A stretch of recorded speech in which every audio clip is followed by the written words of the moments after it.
अस्सलाम वालेकुम। आप लोगों को मेरी आवाज़ आ रही है?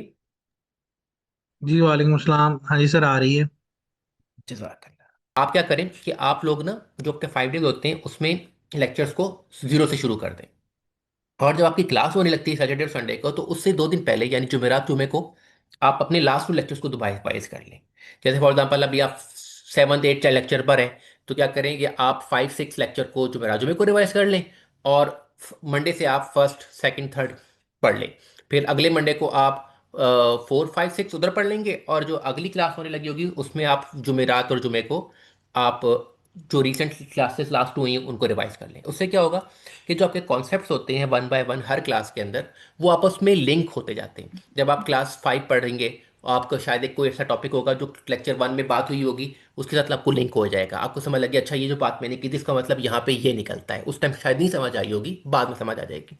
फिर इसी तरह आप जो है कोई और टॉपिक है वो बाद में डिस्कस हो रहा है और उसका ताल्लुक लेक्चर 3 से भी आ रहा है, तो वहाँ से इसको आप लिंक करना शुरू हो जाएंगे। तो जब आप एक एक लेक्चर को 3 से 4 बार रिवाइज कर लेंगे ना, तो आपकी माशाल्लाह ग्रिप जो है ना, वो बेहतर से बेहतर होती जाएगी।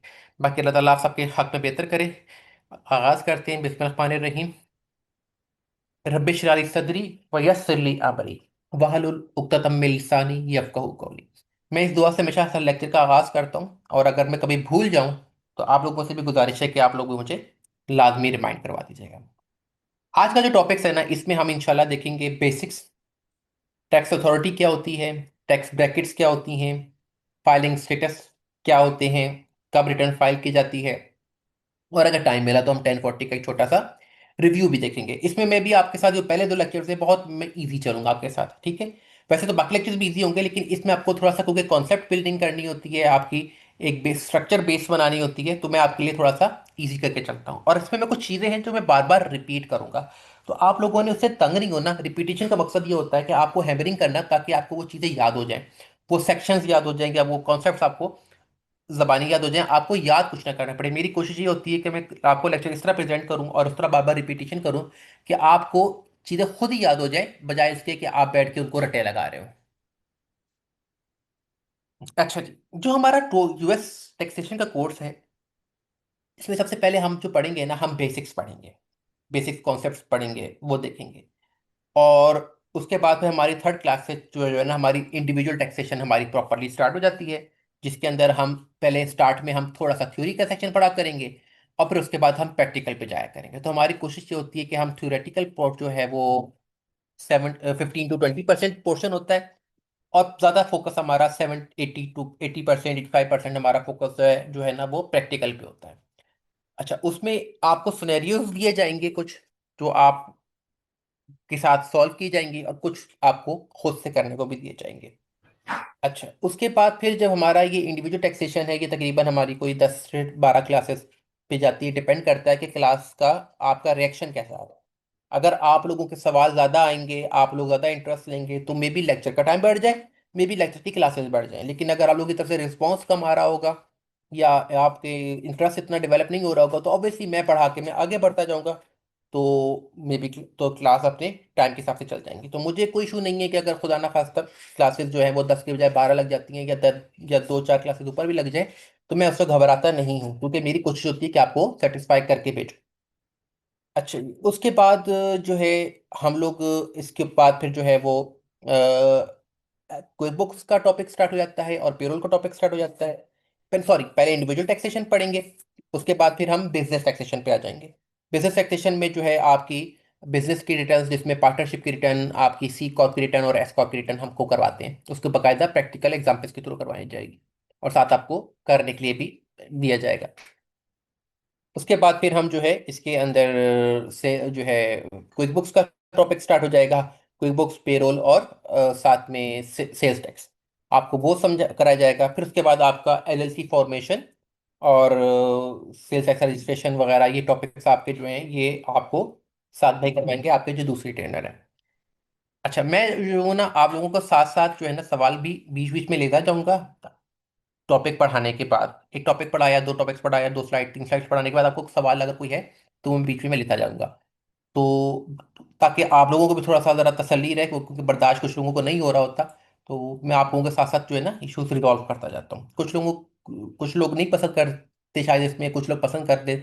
उससे मुझे फायदा बेसिकली ये होता है कि मुझे ये पता लग जाता है कि आप लोगों को कितना समझ आ रहा है और कितना नहीं आ रहा, और कहाँ पे आपकी कमी आ रही है, तो मैं उसको पकड़ लेता हूँ। तो अगर मैं एक लेक्चर के एंड में सवाल लूँ इकट्ठे ना, तो उससे ये होता है कि अक्सर चीज़ें ऐसी होती हैं जो मुझे शुरू से रिपीट करना पड़ जाती हैं। तो इसलिए मैं बीच में आपको 2-3 स्लाइड्स पढ़ाने के बाद, 1-2 टॉपिक्स पढ़ाने के बाद उस टॉपिक से रिलेटेड सवाल लूंगा। आपका सवाल का काम क्या होगा कि आपने उस टॉपिक से रिलेटेड, मुझे कोई सवाल है तो मुझसे वो कर लेना है। अगर आपका सवाल कोई उसके अलावा है तो वो हम क्लास के एंड में लेंगे, और अगर आपका कोई पर्सनल सवाल है तो वो भी रिस्पॉन्ड किया जाएगा, लेकिन वो भी क्लास के एंड में, जब हमारे टॉपिक्स का क्वेश्चंस जो हैं वो खत्म हो चुके होंगे। अच्छा जी। यूएस में जो टैक्स है ना, वो थोड़ा डिफरेंट डील होता है। अब पाकिस्तान में अगर आप लोगों टैक्स की कंप्लाइंसेस करते हो, तो पाकिस्तान में क्या होता है, आपका एफबीआर का टैक्स इनकम टैक्स में जाता है, और सेल टैक्स जो है वो आपकी स्टेट्स कर रही होती हैं।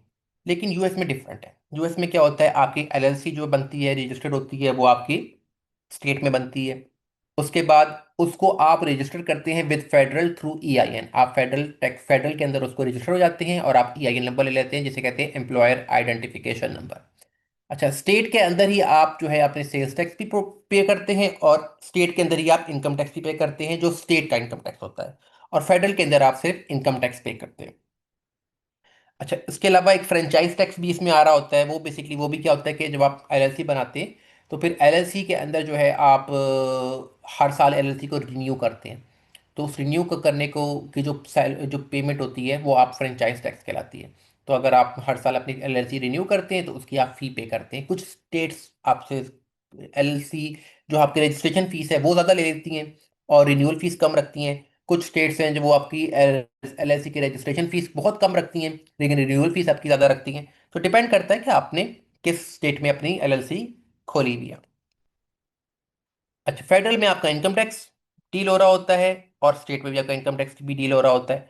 और इसके अलावा पेरोल टैक्सेस जो हैं वो आपके फेडरल और स्टेट दोनों में जा रहे होते हैं। ठीक है, उसमें कुछ जो सोशल सिक्योरिटी और मेडिकेयर है वो आपका फेडरल देखता है। जो अनएम्प्लॉयमेंट टैक्सेस है वो फेडरल और स्टेट दोनों देख रहे होते हैं। ये जो चीज़ें मैं अभी नाम ले रहा हूँ ना, अभी आप सिर्फ सुनते जाएं, आपकी कहानी सुने। ये चीज़ें मैं बार बार में इतनी रिपीट करूंगा कि ये आपको खुद ही आपस में लिंक होना शुरू हो जाएंगी, तो आपने परेशान नहीं होना कि अनएम्प्लॉयमेंट टैक्स कहाँ से आ गया है, सोशल सिक्योरिटी क्या भला है, मेडिकेयर क्या भला है। अभी सिर्फ सुने इसको, कि चीज़ें Aahista Aahista Aahista Aahista one by one हर एक टॉपिक के ऊपर मुकम्मल मुफस्सिल बात होती है।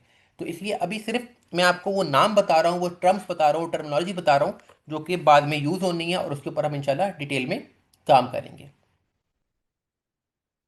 अच्छा जी। अब यूएस में जो टैक्सेशन होती है ना, तो उसमें हम सबसे पहले जो इंडिविजुअल टैक्सेशन करेंगे ना, उसका फॉर्म होता है 1040, जिसमें आपकी पर्सनल रिटर्न जा रही होती है, जिसके अंदर आपकी सैलरी से इनकम आई है, या आप एज अ सोल प्रोप्राइटर कोई काम करते हैं तो वो इनकम सारी इसमें आती हैं, वो उसको कैसे लेके चलना है। कोई 1099 के थ्रू आपको इनकम मिली है, वो कैसे आपकी एंटर एंटर होगी।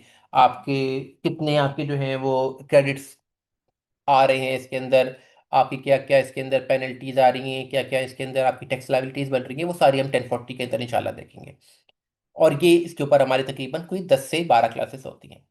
फिर उसके बाद हमारा टॉपिक स्टार्ट हो जाता है बिजनेस टैक्सेशन का, जिसके अंदर हमारा पार्टनरशिप है। पार्टनरशिप की जो फॉर्म होता है वो 1065 कहलाता है। सी कॉर्प का फॉर्म जो है वो 1120 कहलाता है। एस कॉर्प का फॉर्म जो है 1120 एस कहलाता है।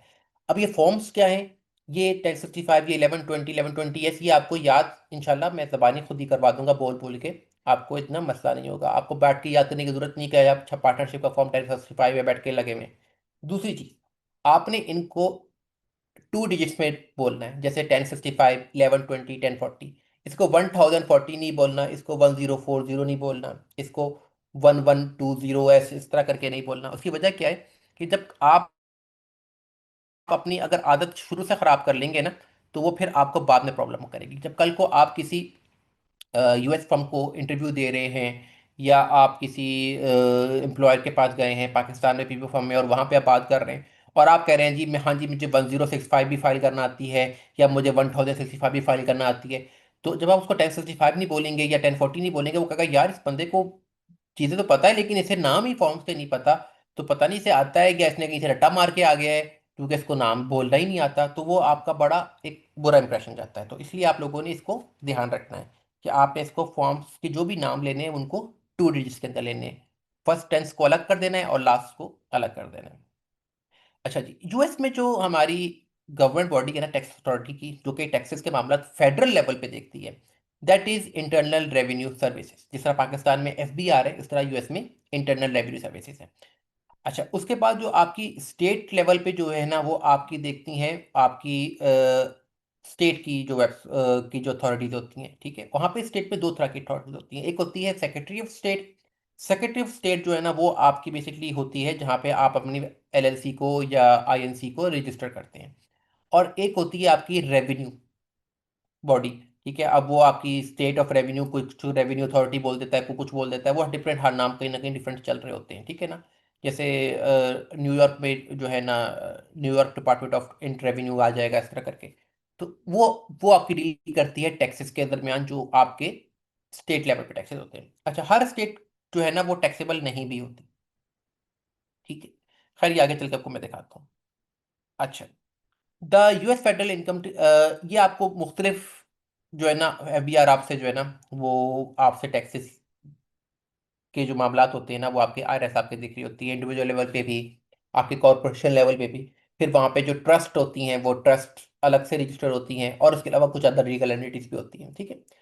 और जितनी भी आपकी अर्निंग्स होती हैं, चाहे वो आपकी सैलरी है, चाहे आपका कमीशन है, चाहे जो बोनस है, चाहे आपको वो आपके रेस्टोरेंट पे अगर कोई टिप शिप मिली है, आपने कोई इन्वेस्टमेंट की थी कहीं पे, आपको वहाँ से इन्वेस्टमेंट कोई आपको इंटरेस्ट इनकम आई है, कोई इन्वेस्टमेंट इनकम आई है, ठीक है। तो आप कोई अर्न इनकम, अर्न इनकम क्या होती है? जैसे फॉर एग्जांपल, आप घर बैठे हुए हो, आपको कोई जॉब नहीं है, तो आपको गवर्नमेंट ने जो है ना वो कुछ ग्रांट दे दिया कि अच्छा यार, ये बंदा अनएम्प्लॉयड है, चलो ऐसे पैसे दे देते हैं कुछ। तो वो पैसे आपकी अन अर्न इनकम में आ रहे होते हैं, या आपको सोशल सिक्योरिटी मिल रहा है बैठे बैठे घर पे, तो वो आपकी अन अर्न इनकम होता है। Social security is just like EOBI in Pakistan. अगर किसी को ईओबीआई का कॉन्सेप्ट हो, तो वो सोशल सिक्योरिटी मेडिकेयर इस तरह यूएस में काम करती है। अच्छा, उसके बाद जो यूएस में टैक्सेस होते हैं ना, वो आपकी जो रेंज स्टार्ट होती है ना, वो 10% से 37% तक जाती है। जैसे जैसे आपकी इनकम बढ़ती जाएगी, आपके टैक्स के रेट बढ़ते जाएंगे, इसलिए वहां पे इसे कहते हैं प्रोग्रेसिव टैक्सेशन। यानी कि टैक्स जो है वो प्रोग्रेसिवली बढ़ता जाता है जैसे जैसे आपकी इनकम बढ़ती जाएगी। अगर आपकी इनकम कम होगी, तो उल्टा आपको रिफंड्स मिल रहे होते हैं। वो रिफंड्स कैसे मिल रहे होते हैं, वो इंशाल्लाह हम आगे चल के देखेंगे कि आपको किस तरह रिफंड्स, कैसे कैसे क्रेडिट्स के थ्रू रिफंड्स मिलते हैं। अच्छा जी, उसके बाद यूएस में जो है ना, आपने जो रिटर्न फाइल करनी होती है ना, वो आप करते हैं आपके फाइलिंग स्टेटस की डिपेंड के अकॉर्डिंगली, कि आप किस फाइलिंग स्टेटस में फॉल करते हैं। अब यूएस में जो फाइलिंग स्टेटस है ना, वो आपके, एक मिनट में पहले यहाँ पे बता देता हूँ, यहाँ पे पहले से तो पहले देख लेते हैं। वो होते हैं आपके 5 फाइलिंग स्टेटसेस, ठीक है। सबसे पहले होता है सिंगल, जैसे अगर मैं सादा जबान में कहना चाहूँ तो छड़ा, ठीक है ना। कोई बंदा नहीं, कोई डिपेंडेंट नहीं, अकेला बंदा, जो कमा रहा है खुद ही खा रहा है, खुद ही इंजॉय कर रहा है, दैट इज सिंगल। फिर उसके बाद आ जाता है आपका हेड ऑफ हाउस होल्ड, वो बंदा जिसके पास डिपेंडेंट्स हैं। अच्छा, यहाँ ये नोट रखिएगा कि वहां पे वाइफ आपकी डिपेंडेंट नहीं होती, ठीक है। वाइफ को आप डिपेंडेंट में नहीं लेते। तो हेड ऑफ हाउस होल्ड में आपके बच्चे आ गए, आपके कोई बुजुर्ग हैं तो वो आपके डिपेंडेंट्स हो गए, या आपने जो है वो कोई बच्चा अडॉप्ट कर लिया, तो भी आपके डिपेंडेंट्स पे वो आ जाएगा। फिर थर्ड होता है मैरिड फाइलिंग ज्वाइंटली, यानी कि मियाँ बीवी अपने रिटर्न इकट्ठी फाइल करते हैं। फिर आ जाता है मैरिड फाइलिंग सेपरेटली, अगर आप वहाँ पे जो है वो आप नहीं शेयर करना चाहते अपने फाइनेंशियल्स, या आप किसी वजह से और वजह से आप अपनी रिटर्न अलग अलग फाइल कर रहे हैं, तो आप मैरिड फाइलिंग सेपरेटली भी कर सकते हैं। और फिर फिफ्थ पे आ जाता है क्वालिफाइंग विडो या विडोवर। फॉर एग्जाम्पल, आपका जो क्लाइंट है उसका स्पाउस फाउत हो जाता है, तो फिर उस सूरत में आपकी जो गवर्नमेंट है ना, वो आपको 2 साल के लिए आपको एक स्टेटस प्रोवाइड करती है, जिसे आप क्वालिफाइंग विडो या विडोवर विद डिपेंडेंट चाइल्ड कहते हैं। अगर आपके पास कोई डिपेंडेंट चाइल्ड है, तो जाहिर सी बात है वो आपको ख्याल रखते हैं कि भाई ये बंदा जो है ये विडो हो या विडोवर हो गया है, और इसका जाहिर सी बात है अर्निंग स्ट्रीम हाफ हो गई है, तो जाहिर है अब ये बेचारा जो है, अगर या बेचारी जो है, वो बच्चों की कफालत कैसे करेगी। तो उसके लिए उनको वो एक स्टेटस दे देते हैं same as married filing jointly वाला, क्योंकि मैरिड फाइलिंग ज्वाइंटली में आपको पर्क्स, आपको जो है मैरिड फाइलिंग ज्वाइंटली वाले मिल रहे होते हैं, लेकिन आपको जो है टैक्स जो रिटर्न जो है ना, वो जो आपका रेट है ना, वो कम हो जाता है। तो ये कुछ एक अच्छे स्पेशल होता है, जो कि सिर्फ 2 साल के लिए होता है। अच्छा, इसको मैं अगर थोड़ा सा बाद में मजीद एक्सप्लेन करूंगा वन बाय वन, अभी हम चलते हैं जो हमने पहली बात की थी परसेंटेजेस की, कि परसेंटेज जो है हमारी वहाँ पे टैक्स 10% to 37 होती हैं। वो कैसे होती हैं? ये आपके सामने जो है मैंने एक टैक्स की ब्रैकेट रखी है 2024 की। इसके अच्छा, मेरी आदत है कि मैं कोई आपको डॉक्यूमेंट सोर्स शेयर करूंगा ना, तो मैं आपको उसका लिंक शेयर लाजमी कर देता हूँ। इसके अलावा जब हम क्लास पढ़ रहे होंगे, हम कोई टॉपिक पढ़ रहे होंगे, तो मैं आपको IRS का भी लिंक साथ में शेयर करूंगा, ताकि आप में उसको डिटेल में स्टडी अगर करना चाहते हैं तो आप उसको वहां पे जाके IRS का वो पूरा जो भी उनका बना हुआ है आप डॉक्यूमेंट, वो आप वहां पे जाके डिटेल में भी स्टडी कर सकते हैं। तो अब 2024 के जो टैक्सेस की स्लैब्स थी ना, वो कितनी थी कि वो लोग जिनकी इनकम 11,600 से ज्यादा है, उनको 10% लगता है। अब ये जो 11,600 है ना, ये 11,600 नहीं है एक्चुअली में। ये बेसिकली क्या होता है कि यूएस के अंदर सबसे पहले आपको एक स्टैंडर्ड डिडक्शन दी जाती है, कि वो अमाउंट जो कि नॉन टैक्सेबल है, तो वो हर पर्सन की डिफरेंट होती है। उस अमाउंट के बाद जो उसके ऊपर जो अमाउंट आती है 11,600, वो होती है टैक्सेबल। ठीक है। इसी तरह मेरिट फाइलिंग जॉइंटली जो है, जब उसकी सैलरी रिडक्शन के से ऊपर 23,200 जो आएगी, that is your taxable. Head of house hold में सैलरी रिडक्शन के बाद जो 16,550 तक आपको 10% देना होगा। कि मेरिट फाइलिंग सेपरेटली है, तो जो भी आपकी सैलरी रिडक्शन बनेगी उस साल की, उसके ऊपर आप जो 11,600 इजाफी कमाएंगे उस पर आप 10% देंगे। अगर आप इस अमाउंट को एक्सीड करते जाएंगे तो आपकी टैक्स रेट चेंज होती जाएगी, और ये बढ़ते बढ़ते मैक्सिमम 37% तक चली जाती है। मैं आपको पहले स्टैंडर्ड डिडक्शन बता देता हूँ क्या होती है। अच्छा जी, स्टैंडर्ड डिडक्शन क्या होती है कि अगर आप सिंगल हैं तो आपको 14,600 की स्टैंडर्ड डिडक्शन मिलेगी। अगर आप हेड ऑफ हाउस होल्ड हैं, यानी कि आप एक अकेले हैं और आपके साथ डिपेंडेंट्स हैं, बच्चे हैं, बुजुर्ग हैं, तो आपको स्टैंडर्ड डिडक्शन मिलती है 21,900 की। यानी कि आप 21,900 तक की इनकम पे कोई टैक्स देने के लिए नहीं देंगे। 21,900 से 1 रुपया जो आप ऊपर कमाएंगे उस पर आप टैक्स देंगे। मेरिट फाइनेंस जॉइंटली के लिए ये 29,200 है, अगर आप अंडर 65 हैं, और अगर ओवर 65 है तो 30,750 है। अगर मेरिट फाइलिंग सेपरेटली कर रहे हैं तो उसके लिए अब ये $5 और मोर, और ये क्वालिफाइंग सर्वाइस, $5 मोर, ये मैं आपको बाद में समझाता हूँ। इसी तरह क्वालिफाइंग सर्वाइविंग स्पाउस है, इसका भी देखें तो आपको 29,200 का मिल जाएगा स्टैंडर्ड डिडक्शन। अब वापस आते हैं इसके ऊपर, इस टेबल पे जो मैंने आपको बताया। तो अब आपकी जो स्टैंडर्ड डिडक्शन थी वो थी सिंगल की, सॉरी, 14,600। तो 14,600 से ऊपर जो आप 11,600 कमाते हैं, that is your tax income, that is taxable. इसी तरह अगर आप मेरिट फाइलिंग ज्वाइंटली हैं, तो मेरिट फाइलिंग ज्वाइंटली में अगर आप 21,900 से इजाफी कमाएंगे, तो आपको जो 21,900 से ऊपर जो मैक्सिमम अप टू 23,200 आप कमाएंगे उस पर 10% लगेगा। उस 23,200 से ऊपर ऑनवर्ड्स जो अगला आप कमाएंगे उस पर आपका 12% लगेगा। उससे अगले पे आप जो कमाएंगे अप टू 94,000, उस पर 22% लगेगा। इस तरह ये आपका काम करता है टैक्स का टेबल। अच्छा, अब ये टैक्स का टेबल आपको याद करने की जरूरत नहीं है। ठीक है। आपका काम क्या होगा कि आपने जो भी इनकम्स आपकी यहाँ आ रही होंगी और जो भी आपको फॉर्म्स प्रोवाइड किए जाएंगे, वो हमने टैक्स के सॉफ्टवेयर में डालने हैं, और टैक्स का सॉफ्टवेयर ऑटोमेटिकली खुद ही असेस करेगा कि आप किस हेड के अंदर फॉल करते हैं और आपकी कितनी टैक्स लाइबिलिटी बनती है। तो ये सिर्फ आपकी अंडरस्टैंडिंग के लिए है कि आपको ये पता हो कि आपका जो टैक्स का सिस्टम है वो वर्क कैसे कर रहा है, बैक एंड पे क्या वर्किंग हो रही है। तो इसलिए आपको ये फॉर्म का टेबल मैंने शेयर किया है। अदरवाइज आपको ये टेबल याद करने की जरूरत नहीं है। इसमें आप कोई भी ऐसी चीज़ आपको इंशाल्लाह जरूरत नहीं, ऐसी नहीं होगी जो आपको याद करनी पड़े। आपको बस अंडरस्टैंडिंग के लिए समझाऊंगा, बाकी काम से सारा आपका सॉफ्टवेयर करेगा। क्योंकि ये जो कोर्स है that is tax prepare course.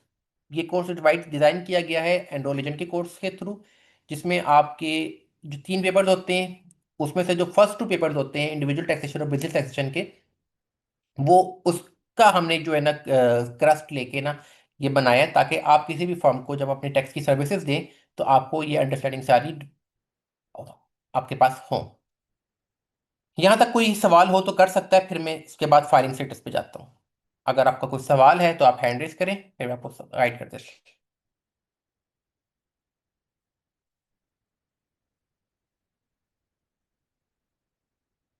सवाल जब नहीं आते ना तो दो ही छूटते होती हैं, या तो बहुत अच्छा समझ आ रहा है या बिल्कुल नहीं आ रहा। जी अब्दुल समद भाई। सर मेरा एक सवाल ये था कि ये जब भी बिजनेस टैक्सेशन की भी लास्ट टाइम जब ओरिएंटेशन में बात हुई, तो बिजनेस टैक्सेशन के अंदर इंडिविजुअल की बात नहीं होती। तो यूएस के अंदर क्या वो कॉन्सेप्ट नहीं है कि कोई इंडिविजुअल सोल हम्म, कोई बिजनेस रन कर रहा हो? बिल्कुल है। आपको बताऊंगा वो कैसे रिटर्न होती है। वो 1040 में जाती है, स्केड्यूल सी के अंदर जाएगी वो। आपको आवाज आ रही है? तो सर ये 1040, इसका मतलब 1040 का जो फॉर्म है, ये फॉर्म जो सैलरीड पर्सन है उसके लिए भी है और बिजनेस पर्सन है उसके लिए भी है, दोनों के लिए है? हाँ, बिजनेस जिसमें सिंगल मेंबर एलएलसी ओनर हो या सोल प्रोप्राइटर ओनर हो, उसके लिए 1040 यहाँ फॉर्म जाता है।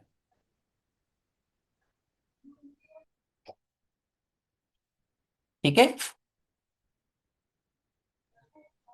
ठीक है सर। अच्छा, दूसरा एक एक सवाल सर मेरा और ये था कि आप कह रहे थे कि हम फॉर्म जो है वो खुद से ही एनालाइज कर लेगा कि फाइलिंग स्टेटस उस पर्सन का क्या है, जो जो बंदा रिटर्न फाइल कर रहा है। तो वो फाइलिंग नहीं स्टेटस नहीं नहीं नहीं, स्टेटस क्या, मैंने ये नहीं रजिस्ट्रेशन? कहा। मैंने ये कहा। ओहो, एक सेकेंड, मेरा नेट कुछ शू कर रहा है। मैंने ये नहीं कहा। मैंने कहा कि आपका जो टैक्स का सॉफ्टवेयर है वो आपकी टैक्स लाइबिलिटी को एनालाइज करेगा। लेकिन फाइलिंग स्टेटस क्या है आपका, वो तो आपको खुद बताना पड़ेगा ना, कि आप मैरिड हैं, कि आप सिंगल हैं, कि आप हेड ऑफ हाउस होल्ड हैं। ठीक है। और सर हर साल जब इंडिविजुअल या कोई भी हम्म। इंडिविजुअल अपनी रिटर्न फाइल करेगा, तो फाइलिंग स्टेटस जारी बात है उसका दूसरे साल चेंज में हो चेंज भी सकता हो है। सकता है। तो वो हर हाँ, मैं रिटर्न के अभी आपको अंदर उसका डलेगा या क्राइटेरिया फिर? बताता हूँ। उसका क्राइटेरिया आपको मैं अभी आगे चल के बताऊंगा कि वो अपने क्राइटेरिया कैसे डिफाइंड होगा, कि आपका क्या क्राइटेरिया इस साल आपका यूज होगा।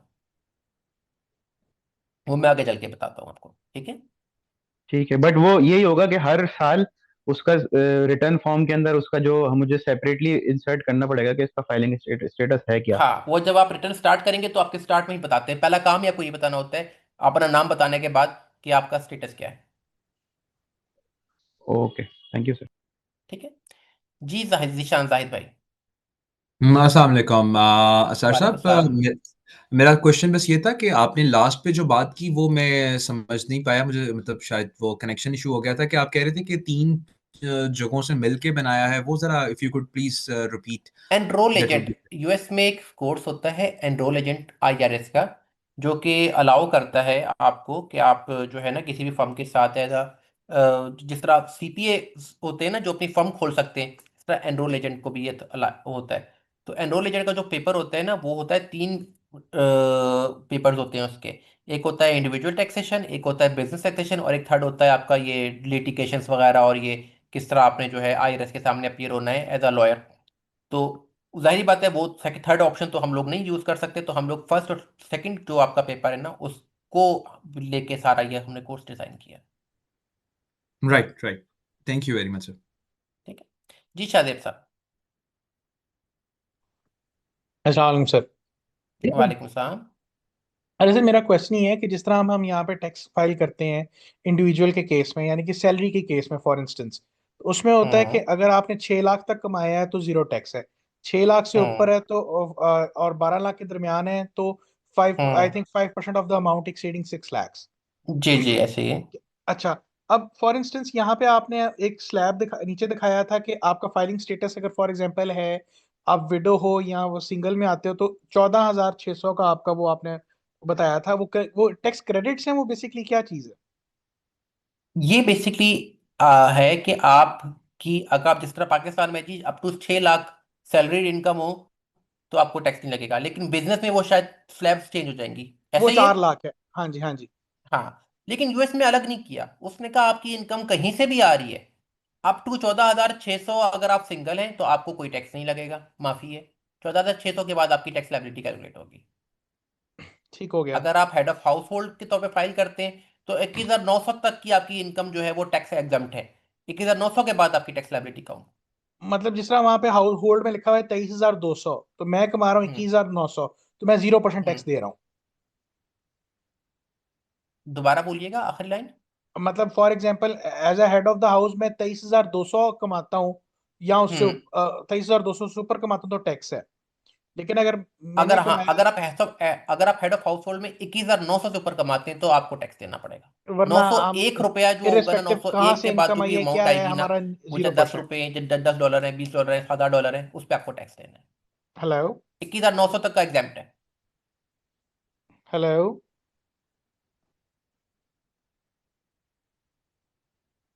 क्लियर हो गया? हेलो। जी जी, आवाज आ रही है आपको? क्लियर हो गया आपको? जी सर जी, अब हुआ है। अब वो पहले आवाज कट गई थी। मैं दोबारा यानी कि रिपीट हाँ। कर देता हूँ। जी जी। जी जी, 21,900 तक का आपका एग्जाम्प्ट है। 21,900 से ऊपर जितने पैसे होंगे उस पे आपको टैक्स देंगे, और वो पैसे जो भी आएंगे वो अकॉर्डिंग टू दिस स्लैब आपके कैलकुलेट होगा टैक्स लायबिलिटी। ठीक हो गया, ठीक होगा। चलो। क्योंकि सर यहाँ पे अगर देखें ना, जिस तरह मैरिड एंड उसमें लिखा हुआ है मैरिड फाइनली या head of the household, head of the household हम्म में लिखा हुआ है up to 16,550, 10% of the taxable income. तो ये सोलह हजार और पाँच सौ अगर पचास जो है ना, ये 21,900 के ऊपर इजाफी वाले हैं। ठीक हो गया, ठीक हो गया, ठीक हो गया, मैं समझ गया। ठीक है, यानी ये कि पहले 21,900 में इंक्लूडेड नहीं है। 21,900 के ऊपर जो 16,000 आप कमाएंगे, 16,550, उस पर 10% लगेगा। ओके, ठीक हो गया, ठीक हो गया, ठीक हो गया, समझ गया। ठीक है, उससे अगले जो 16,550 कमाएंगे उस पर 12% लगेगा। ठीक हो उससे गया, अगले जो आप 63,100 लगाएंगे वो 22% के हिसाब से कैलकुलेट होंगे। जिस तरह पाकिस्तान की सैलरी स्लैब चलती है, इसी तरह यहाँ पे भी चल रही है। ठीक हो गया, ठीक हो गया, ठीक है। ठीक जी हो गया सर, राजेश थैंक साहब। जी राजेश भाई। सलामकुम सर, कैसे हैं? ठीक ठाक। अल्हम्दुलिल्लाह। अच्छा सर, मेरा मैं ये पहला आपके साथ डेमो है, मैंने कोई ओरिएंटेशन तो अटेंड नहीं की। मुझे सिर्फ एक अच्छा। कंसर्न है या एक मेरे जहन में एक सवाल है कि ये कोर्स हम जो एटलीस्ट मैं अपनी अगर बात करूं तो मैं हम्म क्या करना चाहता हूं कि मेरा ऑलरेडी फाइलिंग है इमिग्रेशन का ऑलरेडी वहां पे हम्म सेटल होने का। ठीक है, मैं ये हम्म कोर्स तब करना चाहूँ या जो करना चाहता हूँ उसमें रीजन ये है कि मैं वहाँ पे कंसल्टेंसी कोई फर्म खोलूँ। ठीक है, जैसे यहाँ पे कंसल्टेंसी फर्म्स होते हैं हम्म जो टैक्स फाइलिंग में हेल्प बिल्कुल आउट ठीक है। करते हैं, क्रेडिट रेटिंग बनाने में हम्म सपोर्ट।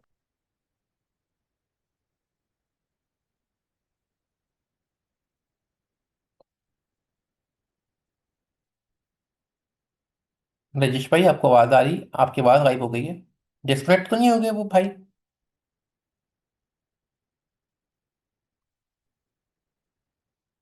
मुझे कोई भाई कंफर्म करेंगे, क्योंकि मेरे तरफ नेट का मसला तो नहीं है कहीं। सर वैसे इनकी आवाज गायब हो गई है, आपकी आवाज क्लियर आ रही है हमें। अच्छा चलें, आते हैं तो फिर हम दोबारा लेते हैं। जी रिजवान भाई, जब तक आप सवाल करें। बताओ सर। वालेकुम सलाम। हाँ सर, नहीं काफी आता है तो पॉइंट जो मुझे पूछना था वो आसान से किया। वैसे जी ये जी sir, hmm I am back. ये ये करना चाह रहा डिस्कनेक्ट था हो गया था। मैं सर। तो ये क्या जैसे 11,600 से ऊपर है, 11,600 का एग्जाम्पल है, ठीक है, 11,600 डॉलर। 11,600 से जो ऊपर की आमदनी होगी, सपोज कर लें टोटल हम समझ 15,000 का, 15,000 में से 11,600 माइनस करेंगे जो रिमेनिंग रह जाएगा उस पर टैक्स होगा। नहीं नहीं नहीं, आपने कमाए, आप जरा 14,600 जो आपने पहले कमाए ना, वो आपके एग्जाम्प्ट है। जिस तरह पाकिस्तान में 6 लाख पहली सैलरी 6 लाख पे एग्जाम्प्ट होती है, 6 लाख से ऊपर जो अमाउंट होती है उस पर आप टैक्स देते हैं। इसी तरह यूएस में जो आपने 14,600 कमाए हैं, दैट इज एग्जाम्प्ट। उस 14,600 के ऊपर जो आप अगले 11,600 तक कमाएंगे उस पर 10% टैक्स होगा। यानी कि इससे ऊपर जो 11,600 तक आएगा उस पर 10%। जी, पहले 14,000 माइनस करने के बाद। ठीक है, समझ गए। ठीक है। थैंक जी जी राजेश भाई, आपका सवाल बीच पे रह गया था, आधी बात हुई थी। जी sir, maybe line disconnect हो गई थी।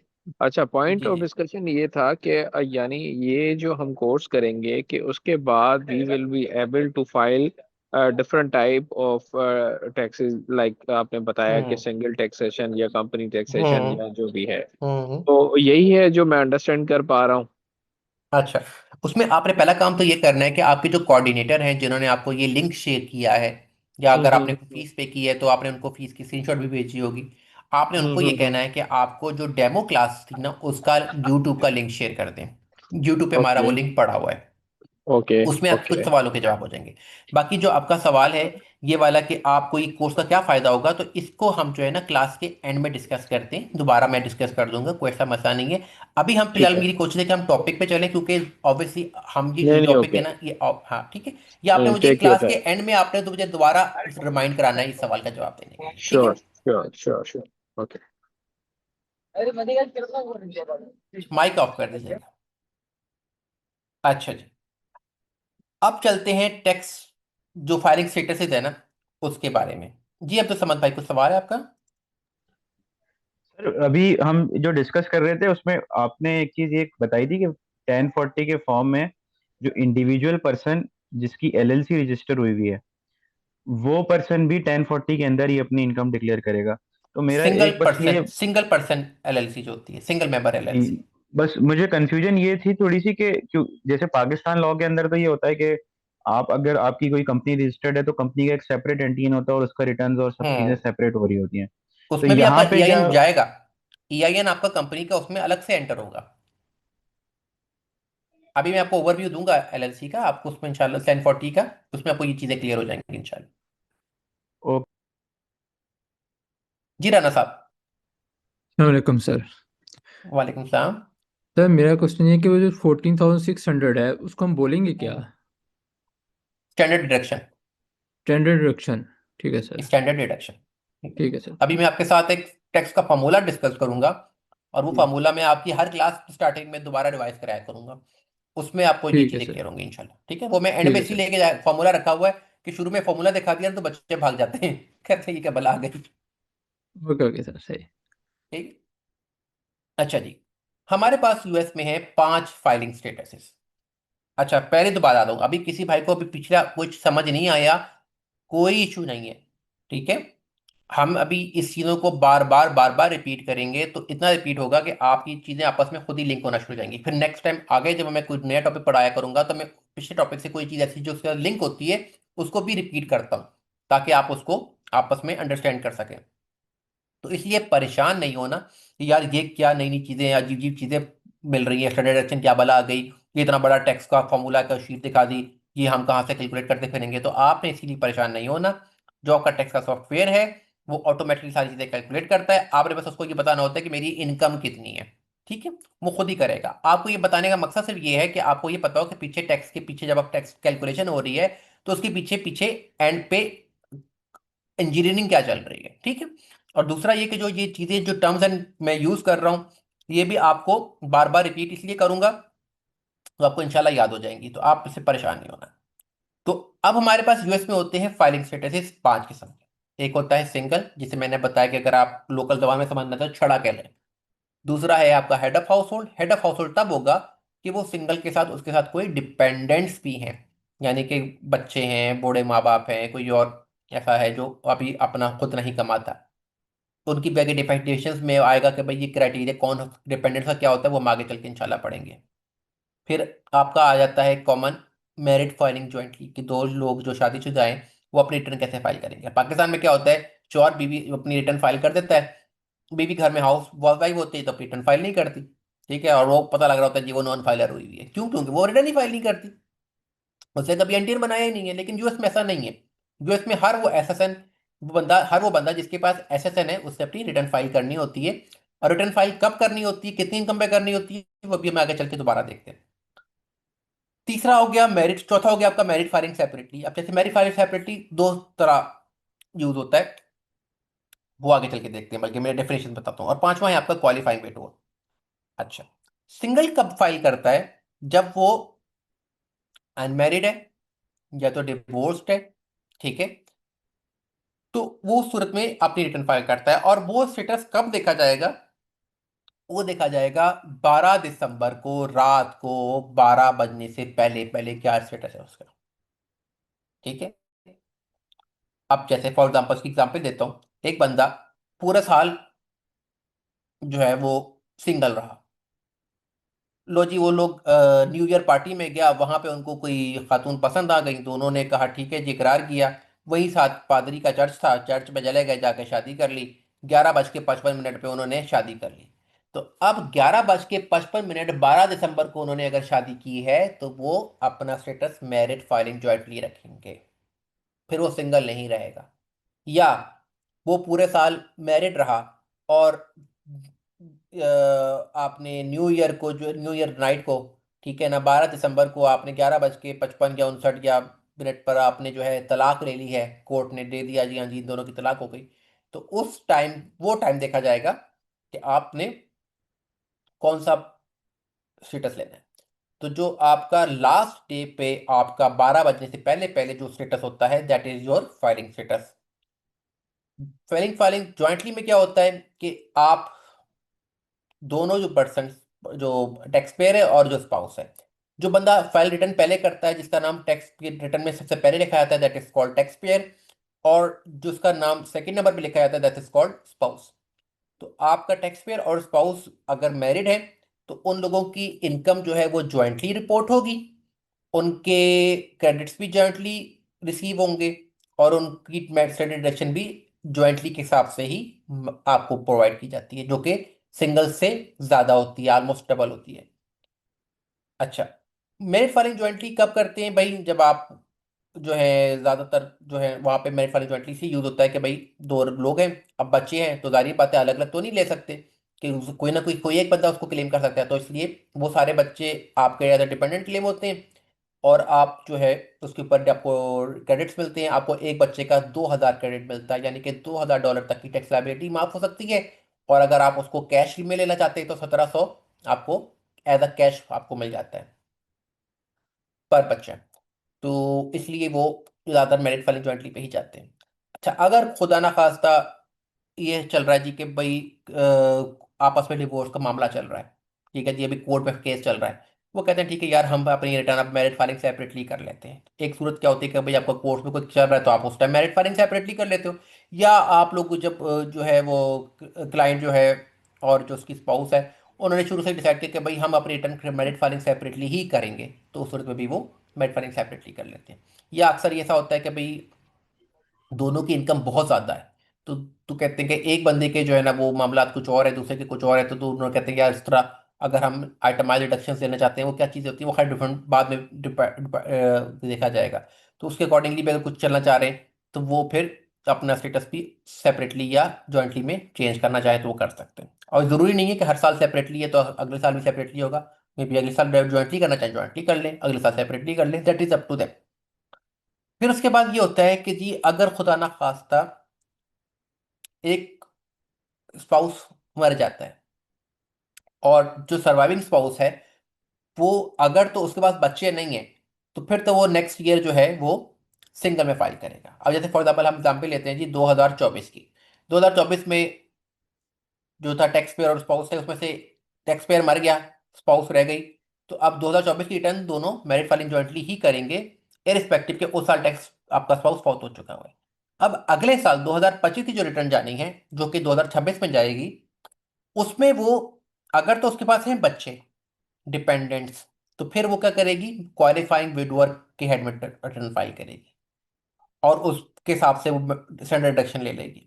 लेकिन अगर उसके बच्चे नहीं हैं तो फिर वो एज अ सिंगल फाइल करेगी, अनलेस कि वो दिसंबर दो 31 दिसंबर को, 12 दिसंबर को कह रहा हूँ सॉरी माजरत अगर मैंने पहले भी बोल दिया, 31 दिसंबर को उसने रात को 12 से पहले पहले शादी कर ली हो, अदरवाइज वो married qualifying widower with dependent child file करेगी। अच्छा, ये इसको स्टेटस जो मिलेगा वो 2 साल तक मिलेगा, यानी कि 2024 में अगर स्पाउस फौत हो गया है तो 2024 में मैरिड फाइलिंग ज्वाइंटली की रिटर्न जाएगी, 2025 और 2026 में qualifying widower with dependent child की रिटर्न जाएगी। 2027 में जो है ना वो या तो हेड ऑफ हाउस होल्ड की रिटर्न फाइल करेगी, या अगर उसने शादी कर ली होगी तो मैरिड फाइलिंग ज्वाइंटली में चली जाएगी।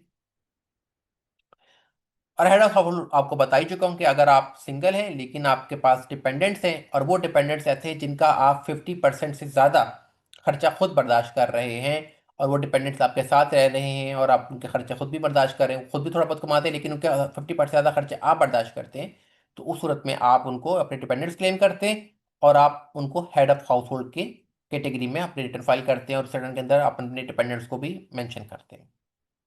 अच्छा, आपको किस बंदे को रिक्वायर है कि वो अपनी रिटर्न फाइल करे?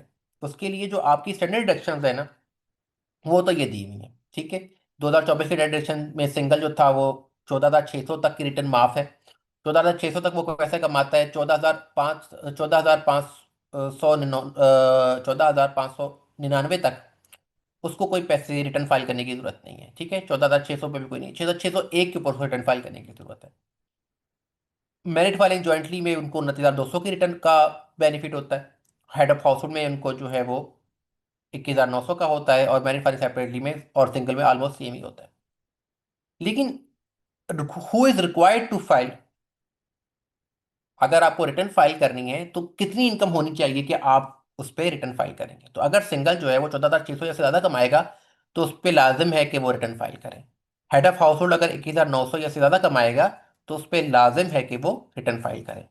अगर मैरिज फाइलिंग ज्वाइंटली कर रहे हैं और अंडर 65 है तो 29,200 कमाने पे आपको रिटर्न फाइल करना लाजिम हो जाती है। लेकिन अगर आप ओवर 65 है, कोई भी एक स्पाउस, तो फिर उनको 30,750 कमाने के ऊपर उनको रिटर्न फाइल करना लाजिम हो जाएगी। अगर वो ना करना चाहें, 30,740 कमा रहे हैं, ठीक है, तो फिर अगर वो नहीं करना चाहते तो ना करें, उनको कोई कैद नहीं है। लेकिन अगर वो करेंगे तो ऑब्वियसली उनको उसके परक्विजिट्स होते हैं, कुछ फायदे होते हैं जो उनको मिलते हैं। अच्छा, अगर आप मेरिट फाइलिंग सेपरेटली कर रहे हैं तो उस सूरत में आपको रिटर्न फाइल करना लाजमी है अगर आपने $5 भी कमा लिए। स्टैंडर्ड डिडक्शन आपको 14,600 ही मिलेगी, लेकिन फाइलिंग की रिक्वायरमेंट आपकी $5 या उससे ऊपर कमाने पे आपकी लाजिम हो जाएगी। इसी तरह अगर आप क्वालिफाइंग सर्वाइविंग स्पाउस हैं तो आप अगर 29,200 या इससे ज़्यादा कमाएंगे तो आपको रिटर्न फाइल करना लाजिम हो जाएगी। 29,200 से कम कमाएंगे तो आपको रिटर्न फाइल करने की ज़रूरत नहीं है। लेकिन लोग करते हैं क्यों? क्योंकि उनको फिर बच्चों के क्रेडिट्स मिलेंगे और वो रिफंड लेके घर जाते हैं। अच्छा, अगर आप 65 से अबव हैं तो उस सूरत में आपकी जो स्टैंडर्ड डिडक्शन है ना वो थोड़ी बढ़ जाती है। आपके जो रेट्स है ना वो जो आपकी बेंच मार्क्स है ना वो बढ़ जाते हैं। उसमें आप 16,550 या से ज़्यादा कमाते हैं तो आप रिटर्न फाइल करेंगे, अगर आप 65 साल की उम्र से ज़्यादा है। हेड ऑफ हाउस होल्ड में वो अमाउंट 3,850 है। मैरिट फाइलिंग जॉइंटली में वो जो है वो 30,775, अगर एक 65 से ऊपर है और अगर दोनों 65 से ऊपर है तो 32,300 चली जाएगी। मैरिट फाइलिंग सेपरेटली में फिर वही कि आप $5 या से ज्यादा कमाएंगे तो आपको रिटर्न की फाइलिंग की रिक्वायरमेंट आ जाएगी। बेशक टैक्स लाइबिलिटी आपकी जो है वो 14,600 से ही आएगी, इसके बाद ही स्टार्ट होगी, लेकिन आपकी फाइलिंग की रिक्वायरमेंट आपकी $5 से ऊपर कमाने पे आ जाएगी। और क्वालिफाइंग सर्वाइविंग स्पाउस के लिए 30,750 हो जाता है। अच्छा जी, अब कब फाइल करना जरूरी होता है? ठीक है, इसके लिए क्या होता है कि भाई जब आप की डेट जो है वो जो फाइलिंग की डेट है इनकी वो होती है 15 अप्रैल। अगर सैटरडे संडे आ रहा है तो एक दो दिन ऊपर नीचे ये हो सकती है, डिपेंड कर रहा होता है कि वीकेंड किस पे पड़ रहा है। तो अगर आपकी फ्राइडे को 15 अप्रैल पड़ रही है देन 15 अप्रैल इज फ्राइडे, और अगर वो 15 अप्रैल सैटरडे या संडे को पड़ रही है तो फिर वो आपकी 16 या 17 डेट बन जाती है। ठीक है, डिपेंड करता है कि जो भी नेक्स्ट मंडे आएगा that is your last working day. आपकी 15 अब रिटर्न फाइल करना जो है ना आपने फाइल कर देनी है 15 अप्रैल तक, अगर आपके पास डेटा आपका पूरा आ गया।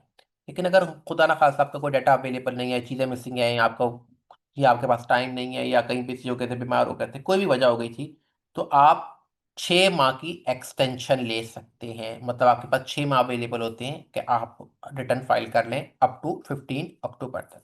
उसके लिए आपको करना क्या होता है, आपको 4868 एक फॉर्म होता है जो कि आप फाइल कर देते हैं। तो चाहे आप उसको फिल करके मैनुअली भेज दें या सॉफ्टवेयर के थ्रू फाइल कर दें, तो आपको 6 माह की एक्सटेंशन मिल जाती है। उसमें आपको ये बताने की ज़रूरत नहीं होती कि भाई मैं बीमार हो गया हूँ, या मेरा अकाउंटेंट नहीं है, मुझे डेंगू हो गया था, मेरा बिजनेस उड़ गया था, आग लग गई थी, कुछ ज़रूरत आने की ज़रूरत नहीं है।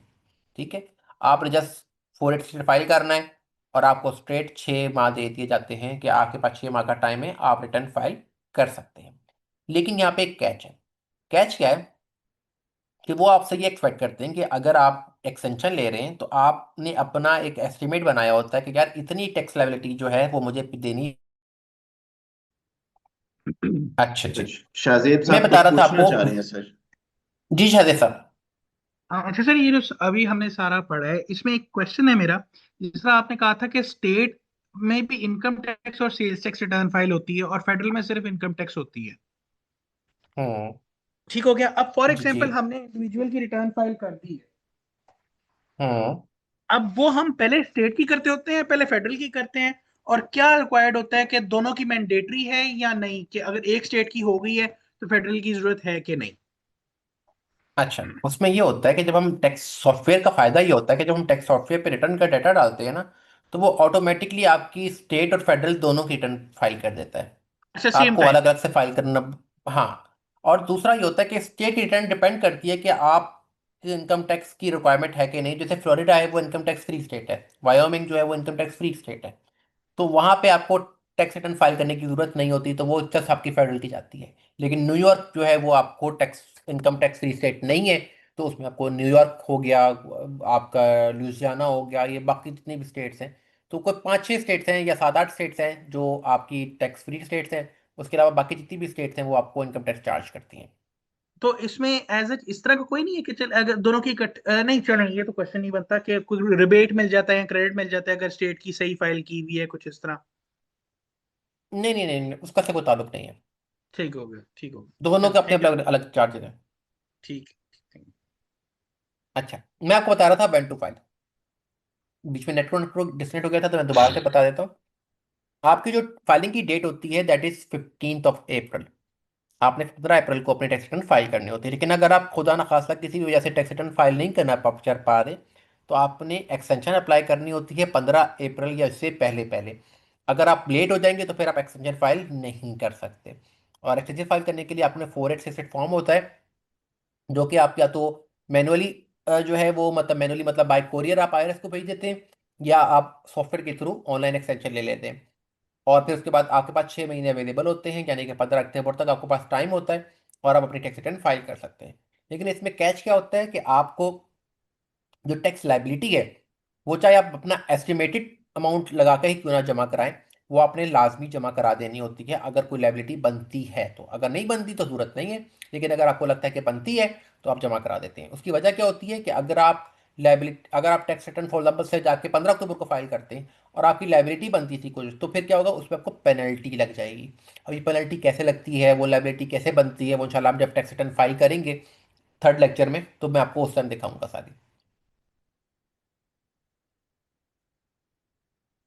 अच्छा जी, अब फायदे क्या है टैक्स रिटर्न फाइल करने के? फायदे क्या है जी, कि आप एक तो ये कि अगर आपने कोई इजाफी रकम जमा करा दी है, कोई टैक्स की मद में आपके एक्स्ट्रा विद होल्डिंग हो गई है, तो वो आपको पैसे वापस मिल जाते हैं। अब जैसे फॉर एग्जाम्पल आपने एक्सटेंशन लेने के लिए आपने कहा यार मुझे तो नहीं आइडिया हो रहा, समझ नहीं आ रही, चलो मैं काम करता हूँ, मैं $5000 साथ में जमा करा देता हूँ।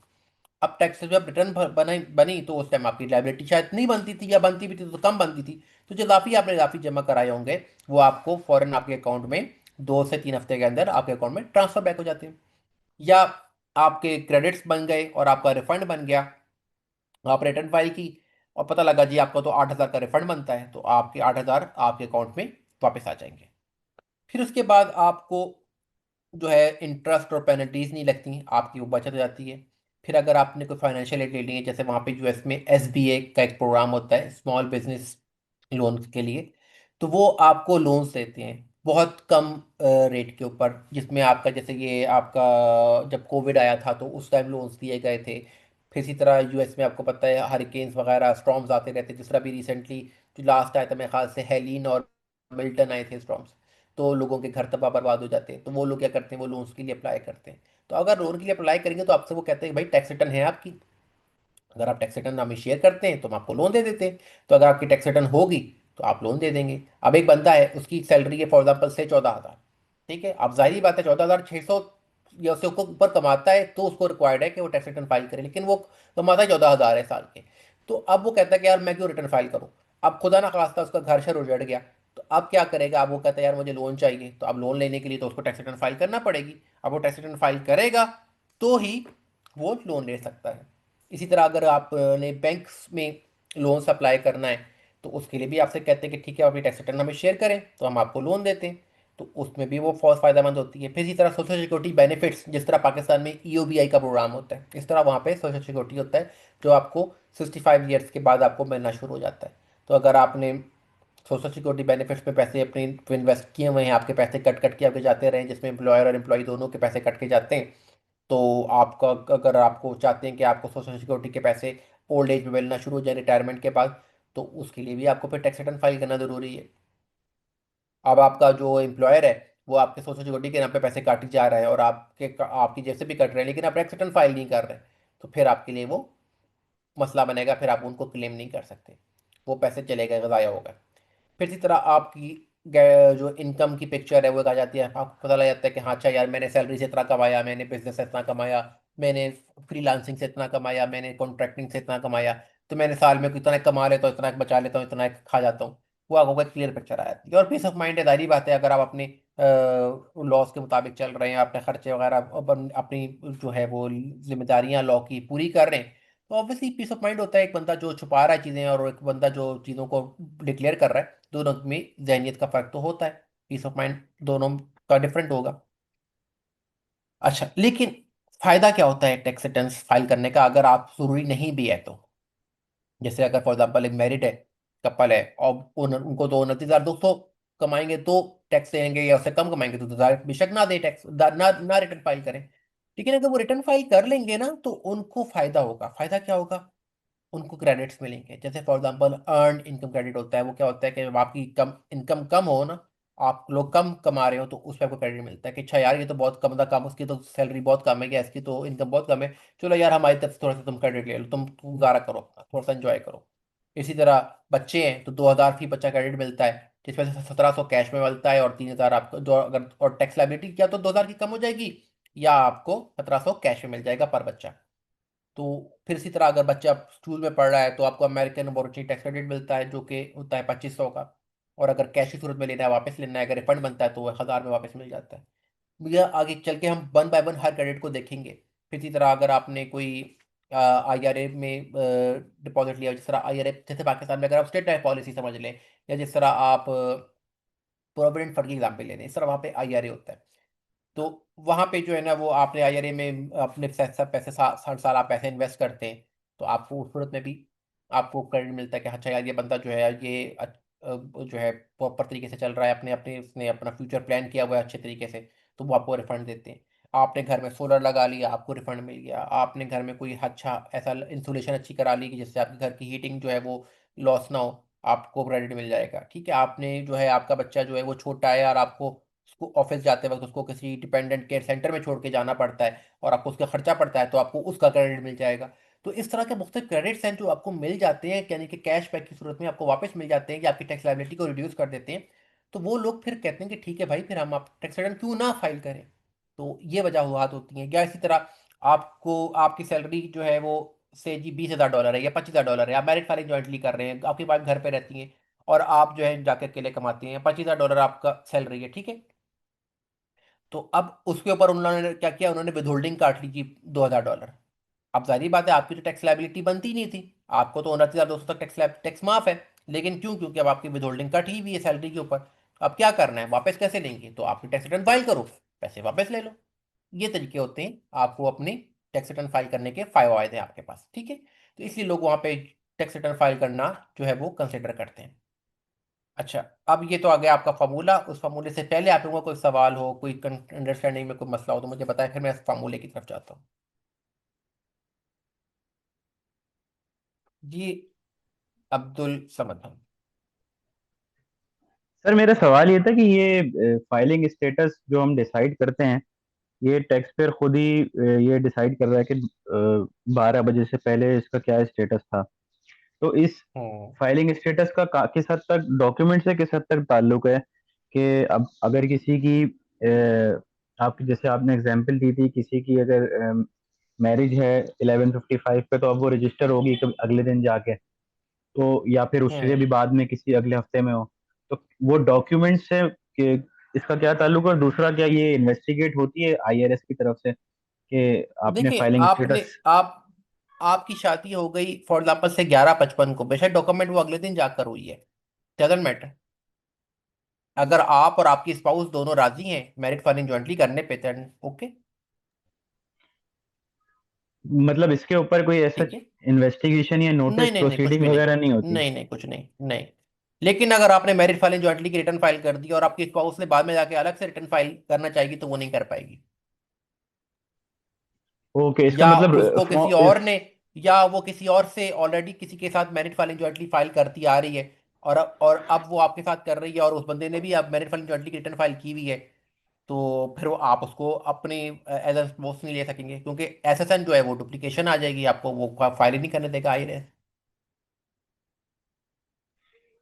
ओके, इसका मतलब ये कोई ऐसा इन्वेस्टिगेशन इसके ऊपर नहीं होती, बट इसके ऊपर नहीं नहीं नहीं रिस्ट्रिक्शन नहीं इस नहीं तरह की लगी हुई है कि नहीं हम्म, नहीं, और ऐसा और कोई उसी मसला नहीं है। रिस्ट्रिक्शन की वजह से फिर आप ऐसा नहीं कर सकते कि आप टैक्स अवॉइडेंस करें, क्योंकि रेट्स तो डिफरेंट बिल्कुल है हर कैटेगरी के बिल्कुल लिए। बिल्कुल। अगर आप फॉर एग्जांपल किसी की रिटर्न में एज अ डिपेंडेंट शो हुए में और आप अपनी रिटर्न फाइल करने जा रहे हैं, तो आपको वो अलाउ ही नहीं करेगा, क्योंकि आपके इसी तरह क्या होता है वहाँ पे स्कैम्स होते हैं। स्कैम्स इसमें क्या होते हैं, इसलिए आपको कहते हैं कि जी एसएसएन नंबर वो लोग शेयर नहीं करते। क्या वजह होती है, स्कैम्स हो जाते हैं। आपने इसका एसएसएन शेयर कर दिया, अब किसी ने क्या किया, आपको अपना डिपेंडेंट क्लेम करके अपनी रिटर्न फाइल कर दी और $500 का आपने ले लिया। ठीक है, अब बाद में क्या होगा, आप अपनी रिटर्न फाइल करने गए तो वो कहेगा आपकी तो आप तो फाइल कर ही नहीं सकते क्योंकि आप ऑलरेडी डिपेंडेंट क्लेम हुए में। तो फिर आप आईआरएस को रिज्यू करते हैं, फिर आईआरएस आपको एक थर्ड पिन देता है, जिस तरह पाकिस्तान में जब आप रिटर्न फाइल करते हैं तो आपको एक पिन मिलती है जब आप फाइल करते हैं, इस तरह आपको आईआरएस एक पिन अलाउ कर देता है। और फिर अपनी रिटर्न फाइल करते हैं, आपको केस करना पड़ता है, वो मतलब एक केस जो है आपको रजिस्टर करना पड़ता है, आईआरएस को बताना पड़ता है भाई कि मैं रॉन्गली जो है किसी और की रिटर्न में क्लेम डिपेंडेंट क्लेम हुआ, वो मैं ऐसा किसी का डिपेंडेंट नहीं हूँ। तो ये चीज़ें फिर आपको बतानी पड़ती हैं, तो हर चीज़ जो है ना वो आपस में लिंक्ड होती है आपके एसएसएन के थ्रू। तो सर फॉर्म के अंदर कोई ऐसा साइन ऑफ नहीं है, मतलब सिर्फ एसएसएन इंसर्ट करने से फॉर्म एक्सेप्ट कर लेता है? अगर उसके ऊपर किसी ने क्लेम नहीं किया वो तो वो कर लेता है, और उनके पास एसएसएन की डिटेल्स आ रही होती है ना कि अगर आपकी एज है और आपको कर तो वो रोक नहीं सकते ना कोई फॉर एग्जाम्पल। लेकिन एसएसएन की डुप्लीकेशन अलाउड नहीं है। तो अक्सर क्या होता है कि जैसे बच्चे होते हैं ना, आपके बच्चे हैं 3, तो क्या हुआ, किसी ने क्या किया, आपके किसी के पास आपके बच्चे का एसएसएन हाथ लग गया, उसने क्या किया फौरन, जैसे ही टैक्स रिटर्न का टाइम हुआ उसने फौरन अपनी रिटर्न फाइल की और बच्चे का क्लेम $1700 लेके भाग गया। बाद में करते रहो उसको फाइल करते रहो, क्योंकि वो क्या करते हैं कि लोग होते हैं ज्यादातर बाहर के लोग, नाइजीरिया वगैरह इधर उधर के, ये लोग उन्होंने कभी कभी ऐसा ले लिया होता है, ये इस तरह के ड्रामेबाजियां करते हैं और आपको क्लेम करके पैसे लेके भाग जाते हैं। ऊपर बाद में आईआरएस उनके खिलाफ खुद ही कार्रवाई करता रहता है, तो उनको कोई फर्क नहीं पड़ता क्योंकि उन्होंने पैसे लेके भाग गए हैं वो। ओके। तो वो फिर अच्छा सर आपको एक फिर सवाल ये। टाइम लगता हम्म, है। फिर आप जो है अपना केस वहाँ पे इनके पास रजिस्टर करते हो, वो उसको इन्वेस्टिगेट करता है और फिर उसके बाद आपको अलाउ कर देता है कि आप रिटर्न फाइल कर लें। ठीक है। अच्छा सर एक सवाल ये था कि ये जो एस्टिमेट की बात आपने करी थी कि 15 अप्रैल के बाद 15 अप्रैल तक आपने टैक्स की पेमेंट एटलीस्ट कर देनी है, भले आप रिटर्न के लिए एक्सटेंशन फाइल कर दें। तो एक तो हम्म। ये बताइएगा कि इस पे एक्सटेंशन अगर हम ले रहे हैं उस पे, तो एस्टिमेट की जो हमने पेमेंट की है, तो अगर वो पेमेंट कम हुई तो जो रिमेनिंग पेमेंट उस पर कोई पेनल्टीज वगैरह है, या फिर वो हम बाद में कर हाँ सकते हैं विद अगर, इन 6 मंथ? हाँ इसके ऊपर हम पूरा, हमारा एक लेक्चर है एस्टिमेटेड टैक्स का ना, कि वो कितनी अमाउंट होनी चाहिए, कितना रिक्वायर्ड बाय लॉ है, वो सारा कुछ वो इंशाल्लाह हम नेक्स्ट लेक्चर में करेंगे।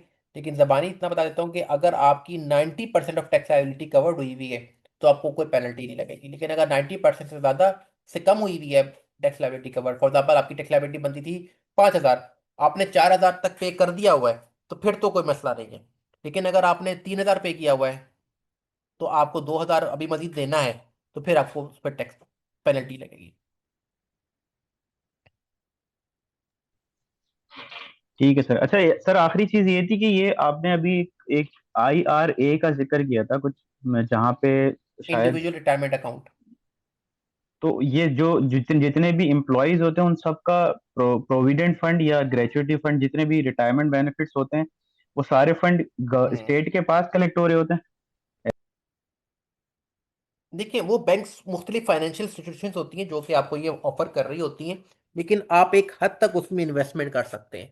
उसमें जो आपकी जो गवर्नमेंट जो आपके सैलरी एम्प्लॉयर लेवल पे जो होते हैं उनको 401 के कहा जाता है, और जो आप खुद से परचेज करते हो उसको आईआरए कहा जाता है। यानी एम्प्लॉय के पास ऑप्शन होता है कि वो किस ऑप्शन को अवेल करे? दोनों करना चाहे दोनों ले सकता है, अच्छा। वो खुद ठीक है। अपना भी ले ले और एम्प्लॉयर के साथ भी बना ले। और ये फंड जो है वो एक्यूमुलेट हो रहा है कहाँ, फेडरल में या फिर स्टेट में? हाँ ये फाइनेंशियल इंस्टीट्यूशन में अकोमोडेट हो रहा होता है। तो जैसे सर ये तो बिल्कुल स्टेट ऐसे लाइफ जो है, ऐसे ही हो गया स्टेट ना। लाइफ समझ ले, फॉर एग्जाम्पल आपने तो स्टेट लाइफ की पॉलिसी ले ली है, जैसे आप हर साल 1 लाख रुपया दे रहे हैं, 20 साल तक आप लाख लाख रुपए जमा कराते रहेंगे, फिर 20 साल के बाद आपको 1 करोड़ 80 लाख जितना भी हो आपको मिल जाता है। ये उस तरह है। ओके। ओके ठीक है सर, थैंक यू।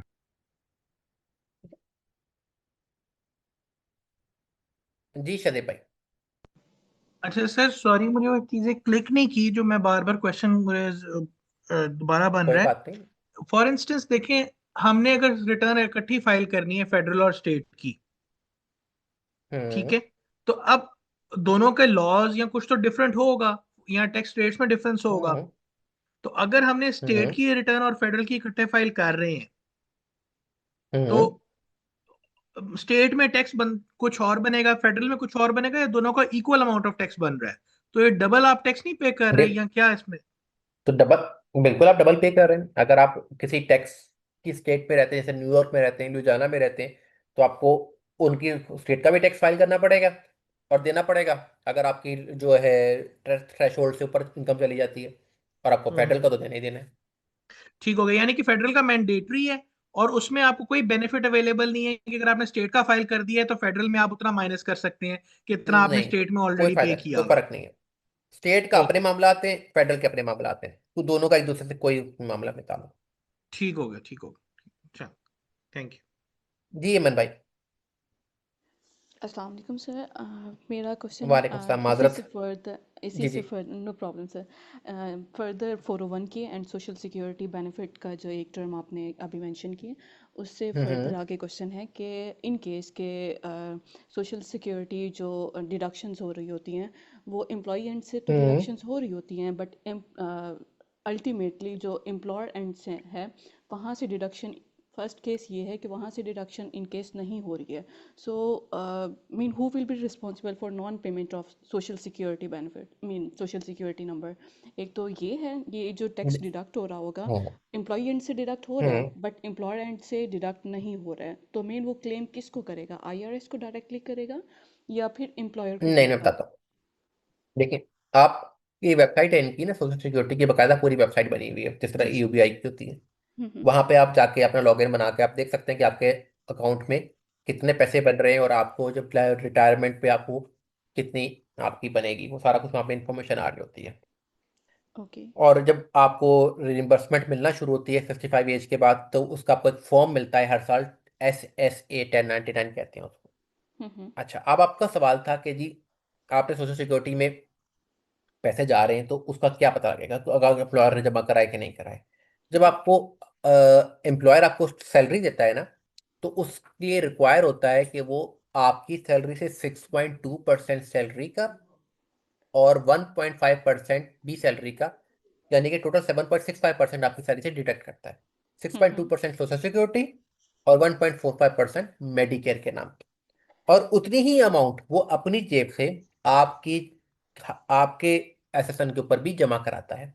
तो यानी कि टोटल 15.3% सोशल सिक्योरिटी और मेडिकेयर के नाम पे जमा होता है, जिसमें 12.4% सोशल सिक्योरिटी और 2.9% मेडिकेयर के जमा हो रहे होते हैं आपके एसएसएन के ऊपर। और उसकी वो फाइलिंग करता है, जिसे वो 941 फाइलिंग होती है। और जब आपको साल के एंड में W2 देता है, तो उसमें वो सारा मेंशन होता है कि आपकी सैलरी कितनी थी, आपको सोशल सिक्योरिटी कितनी गई आपके नाम पे, आप और आपके नाम पे मेडिकेयर कितना आपका कटा, और सारा कुछ उसके ऊपर इंफॉर्मेशन सारी होती है, तो वो छुपा नहीं सकता अनलेस कि आप कैश में सैलरी ले रहे हो। हम्म। सर इसी के ऊपर ही है, क्योंकि मैं यूएस कंपनी में ही रिमोट जॉब कर रही हूँ, सो इस तरह के कुछ सिनेरियोज हम लोगों को फेस करने पड़ते हैं।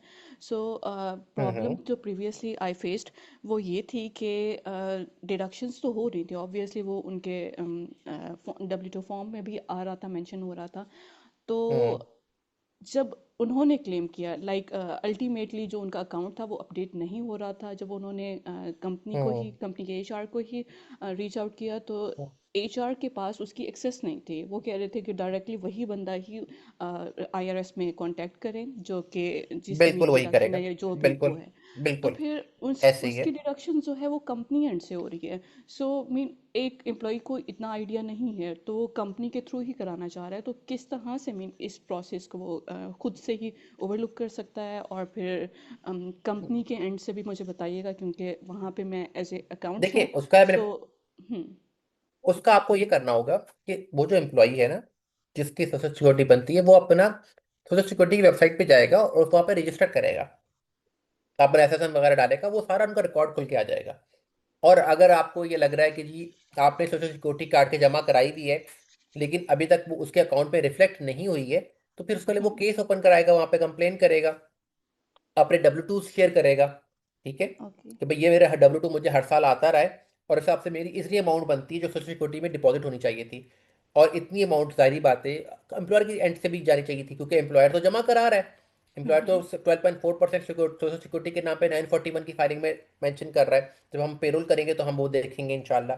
और इसी तरह मेडिकेयर के नाम पे भी 2.9% जमा हो रहे हैं। तो वो पैसे अगर वो नहीं रिफ्लेक्ट हो रहे तो फिर वो उनको कंप्लेन करेगा, वो उसको रिजॉल्व कर देंगे कि भाई वो क्यों शो नहीं कर रहे।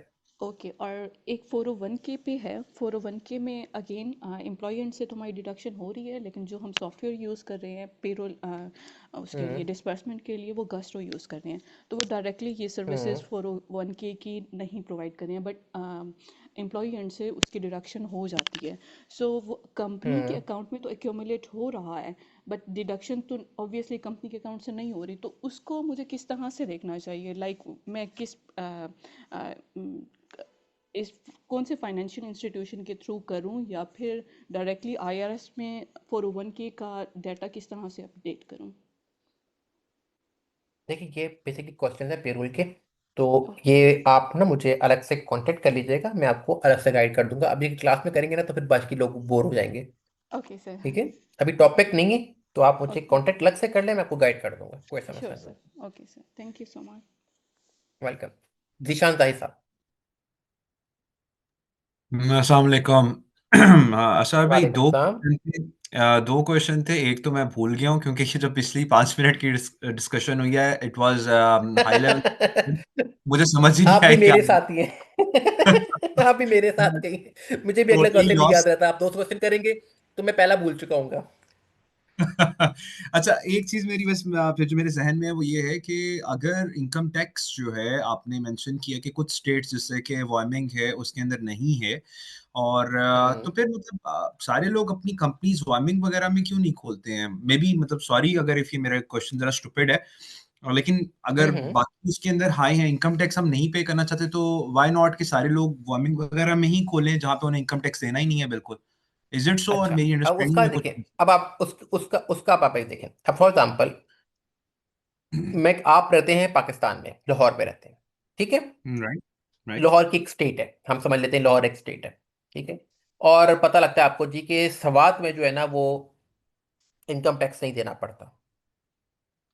ठीक है, तो आप राइट, अपनी एलएलसी तो सवात में खोल सकते हैं, लेकिन आपकी इनकम की जो आपकी फाइलिंग होगी ना, फिर वो डुअल स्टेट की होगी। या तो आप खुद वायोमिंग में रहें तो फिर तो मसला नहीं है, लेकिन आप खुद रह रहे हैं न्यूयॉर्क में, एलएलसी आपने खोल ली है वायोमिंग में, तो जो आपको इनकम फिर आपको रिटर्न जो फाइल करना पड़ेगी वो न्यूयॉर्क की भी करना पड़ेगी एज अ रेजिडेंट, और वायोमिंग में क्योंकि इंटरनेट नहीं है तो इसलिए आपको रिक्वायरमेंट नहीं होगी। लेकिन अगर आप 2 स्टेट्स में काम करेंगे या मल्टीपल स्टेट में काम करेंगे तो आपको उन स्टेट्स की भी रिटर्न फाइल करना पड़ती है।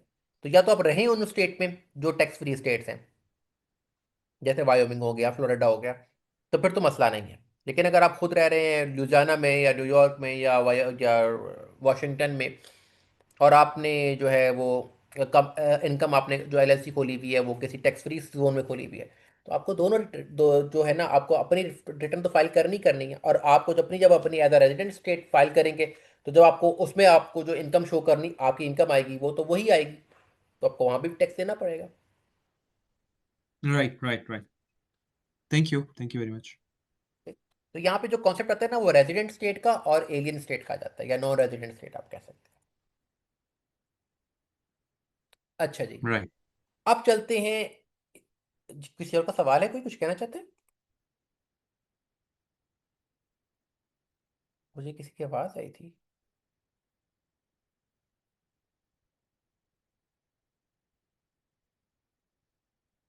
अच्छा खैर चले, शायद मुझे शक हुआ, आगे बढ़ते हैं। ये है एक फार्मूला। ये फार्मूला जो है ना, मेरी कोशिश होगी कि मैं आपको ना हर क्लास के स्टार्ट पे ना थोड़ा थोड़ा रिवाइज कराऊं, बार बार बार बार, ताकि आपके ना जहन में बैठ जाए कि जो टैक्स की कैलकुलेशन होती है, मुझे लगता है किसी भाई का माइक ऑन है, मुझे बीच बीच में आवाज़ आती है, तो काइंडली ज़रा माइक सारे ऑफ कर दें, और अगर सवाल है आपका तो काइंडली हैंड रेज कीजिएगा। अच्छा जी, ये जो फार्मूला है ना, ये मैं आपको बार बार रिपीट इसलिए कराऊंगा ताकि आपको ज़बानी याद हो जाए और आपको परेशानी ना हो बाद में। आपको याद करने की ज़रूरत इस सेंस में नहीं है कि भाई ये कोई आपने इसका पेपर देना है या टेस्ट देना है, लेकिन आपकी बेसिक अंडरस्टैंडिंग के लिए ये फार्मूला आपको पता होना बहुत ज़रूरी है, ताकि जब आपकी 1040 की जब आप रिटर्न पढ़ रहे हो तो उसमें आपको पता हो कि आपकी कौन सी चीज़ कहाँ पे जाके रिफ्लेक्ट हो रही होती है। अब आपका पास, हमारा यहाँ पे यूएस में क्या होता है, आपकी सबसे पहले होती है ग्रॉस इनकम, ठीक है। उस ग्रॉस इनकम में आपको कुछ एडजस्टमेंट्स ऐसी होती हैं जो कि आपको अलाउ की जाती हैं कि ठीक है भाई, ये पैसे आप माइनस कर लो, आप इसको इनकम में से कम कर लो, हम आपको इस पे टैक्स नहीं करेंगे, तो आप वो पैसे माइनस कर लेते हैं। वो एडजस्टमेंट्स क्या होती हैं वो भी हमें आगे चल के देखते हैं। तो आप आ जाते हैं एडजस्टेड ग्रॉस इनकम के ऊपर, दैट इज कॉल्ड एजीआई। तो आप बाद में देखेंगे ना तो आपको एजीआई बहुत सुनने को मिलेगा। तो एजीआई क्या होती है? Adjusted gross income, that is income after adjustments. अच्छा, इसके बाद आपको फिर एक और तरह की डिडक्शन मिलती है माइनस करने को, दैट इज स्टैंडर्ड डिडक्शन और आइटमाइज डिडक्शन। स्टैंडर्ड डिडक्शन तो हमने देखा भाई कि भाई आप मेरिट फाइलिंग ज्वाइंटली कर रहे हैं, आपकी इनकम फॉर एग्जाम्पल से 40,000 है, आपने क्या किया 29,200 माइनस कर दी, आप स्टैंडर्ड डिडक्शन खत्म, दैट इज। लेकिन अगर आप कहते हैं नहीं यार मैंने आइटमाइज डिडक्शन लेनी है, तो उसमें कौन कौन सी चीजें आती हैं वो भी हम आगे चल के देखते हैं। तो आप दोनों में से कोई एक ले सकते हैं। तो आपकी इनकम बन जाती है टैक्सेबल इनकम बिफोर क्यूबीआई डिडक्शन, यानी कि आपने जो भी आपकी इनकम है, अगर आप बिजनेस कर रहे हैं तो दैट इज योर क्यूबीआई डिडक्शन भी आपको मिलेगी। आपको almost 20% of your net profit of your business जो है ना, आपको डिडक्शन अलग से मिल जाती है। और अगर आप बिजनेस नहीं कर रहे तो that is your taxable income. अब फॉर एग्जाम्पल आप सैलरी पेशा भी हैं और आप बिजनेस भी करते हैं, आपकी सैलरी से इनकम आती है $25,000 और बिजनेस से आपकी आई है 10,000 $15,000, तो टोटल इनकम आपकी होगी $40,000। अब क्या होगा, आपकी ग्रॉस इनकम थी 40,000, उसमें से आपको फॉर एग्जाम्पल से आपने एडजस्टमेंट्स के नाम पे आपने ना $1,000 माइनस कर लिया, पीछे कितना रह गया? $39, $39,000। फिर अब आपको अलाउ किया गया है कि भाई आप स्टैंडर्ड डिडक्शन ले लें तो आप 29,200 वहाँ से माइनस कर लें, या अगर आप आइटमाइज डिडक्शन लेना चाहते हैं तो वो कौन कौन से ले सकते हैं, वो हम उसमें से आपको एक माइनस कर लें। तो हम से करते कि जी हम स्टैंडर्ड डिडक्शन ले लेते हैं, तो 29,200 आपने माइनस कर ली है 39,000 में से। तो मुझे कोई भाई अगर बताएंगे कि 39,000 माइनस में से 29,200 माइनस करने के बाद कितनी अमाउंट पीछे बचती है, कोई भाई बताएंगे मेरे साथ?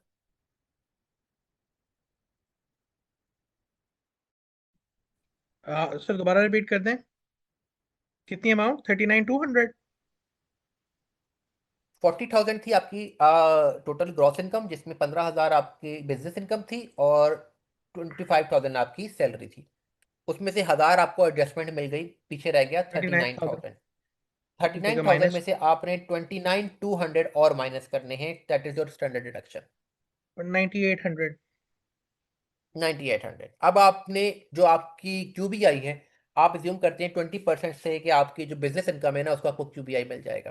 तो बिजनेस इनकम की 15,000 थी, तो 15,000 का 20% आप और माइनस कर दें इस आपके अभी आंसर जो दिया है उसमें से।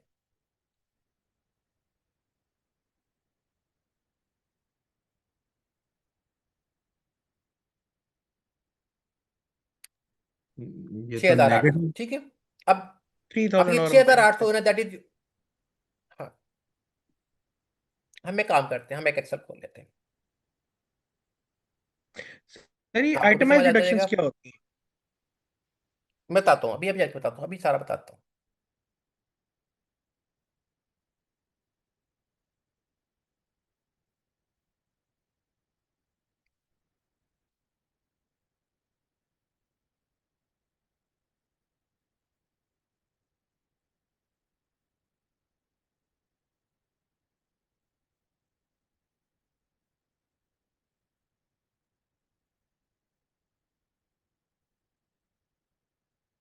आपको ये एक्सेल की शीट शो हो रही है? जी सर। जी सर, हो रही है। ठीक है। अब आपकी ग्रॉस इनकम फॉर एग्जाम्पल से आपकी सैलरी थी 25,000 डॉलर, ठीक है। और आपने फॉर एग्जाम्पल से शाम को कोई कंसल्टेंसी करते थे, वहां से भी आपको बिजनेस इनकम आ गई से 15,000 डॉलर। ठीक है, आपकी टोटल ग्रॉस इनकम कितनी हो गई? 4,000 डॉलर।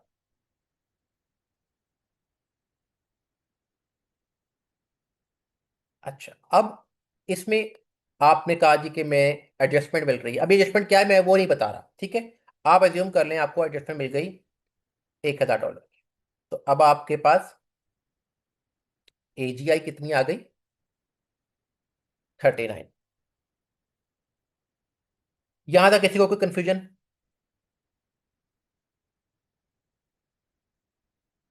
गुड। अच्छा, अब हमने कहा जी हम स्टैंडर्ड डिडक्शन लेते हैं 29,200। ठीक है, अब आपकी टैक्सेबल इनकम बिफोर क्यूबीआई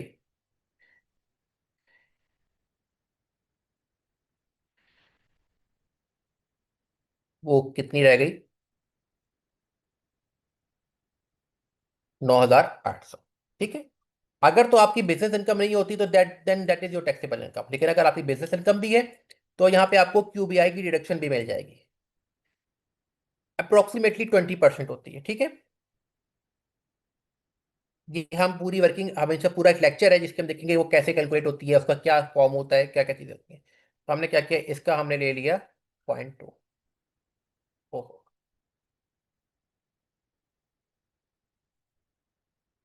3,000 आ गया। ठीक है, तो अब आपको की जो टैक्सेबल इनकम है दैट इज 6,800। ठीक है, तो अब इस 6,800 पे आपकी टैक्स लायबिलिटी कितनी बनेगी? 10% की। क्यों? अगर मैं आपको दिखाऊं वो शीट वो, तो आप अगर मेरिट फाइलिंग ज्वाइंटली कर रहे हैं तो अप टू 23,200 तक आपका टैक्स जो है वो 10% है। तो अभी आपको यहाँ पे कितना बन रहा है? 6,800। तो हम कहते हैं जी टैक्स 10% टैक्स बन गया। तो ये आपकी बन जाएगी टैक्स लायबिलिटी $680। ये तो हो जाएगा आपका फेडरल इनकम टैक्स।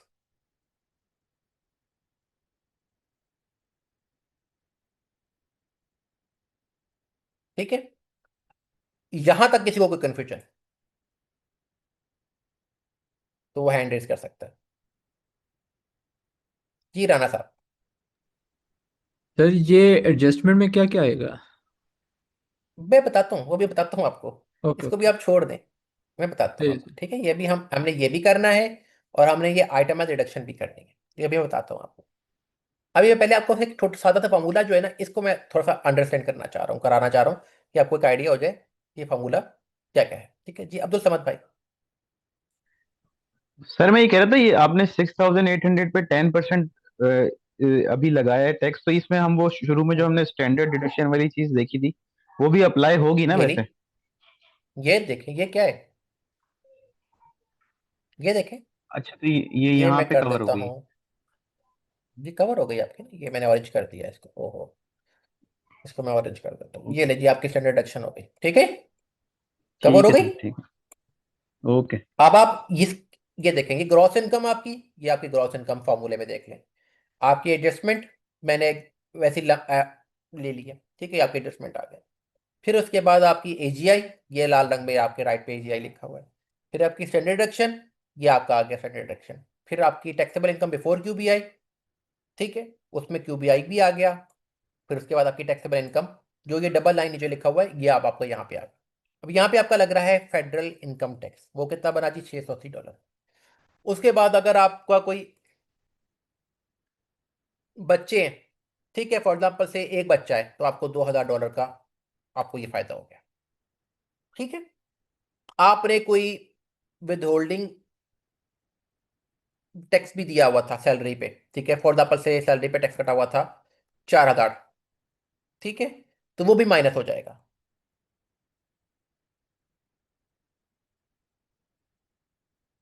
अब आपकी लायबिलिटी कितनी रह जाएगी?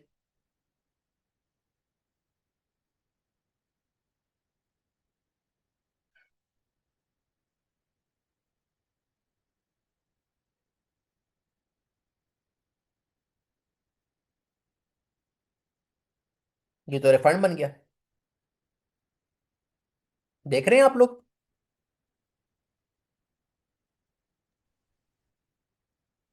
यहां पे कोई कंफ्यूजन?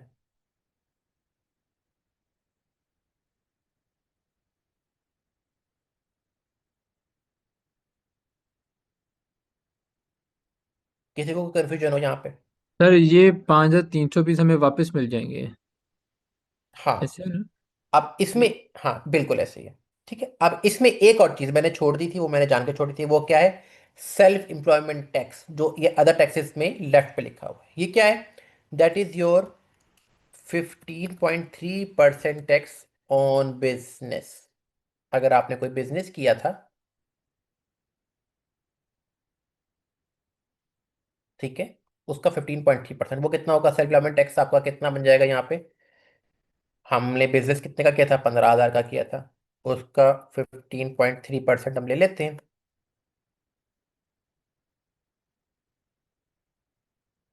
इंटू 15.3%, तो ये बन जाएगा 795। तो अब आपका जो रिफंड है थोड़ा सा कम हो जाएगा। ये मैं कर देता हूँ बिफोर सेल्फ एम्प्लॉयमेंट टैक्स, ठीक है, ताकि आपको पता हो। ये हो जाएगा आफ्टर। ठीक है, अब कितना हो जाएगा?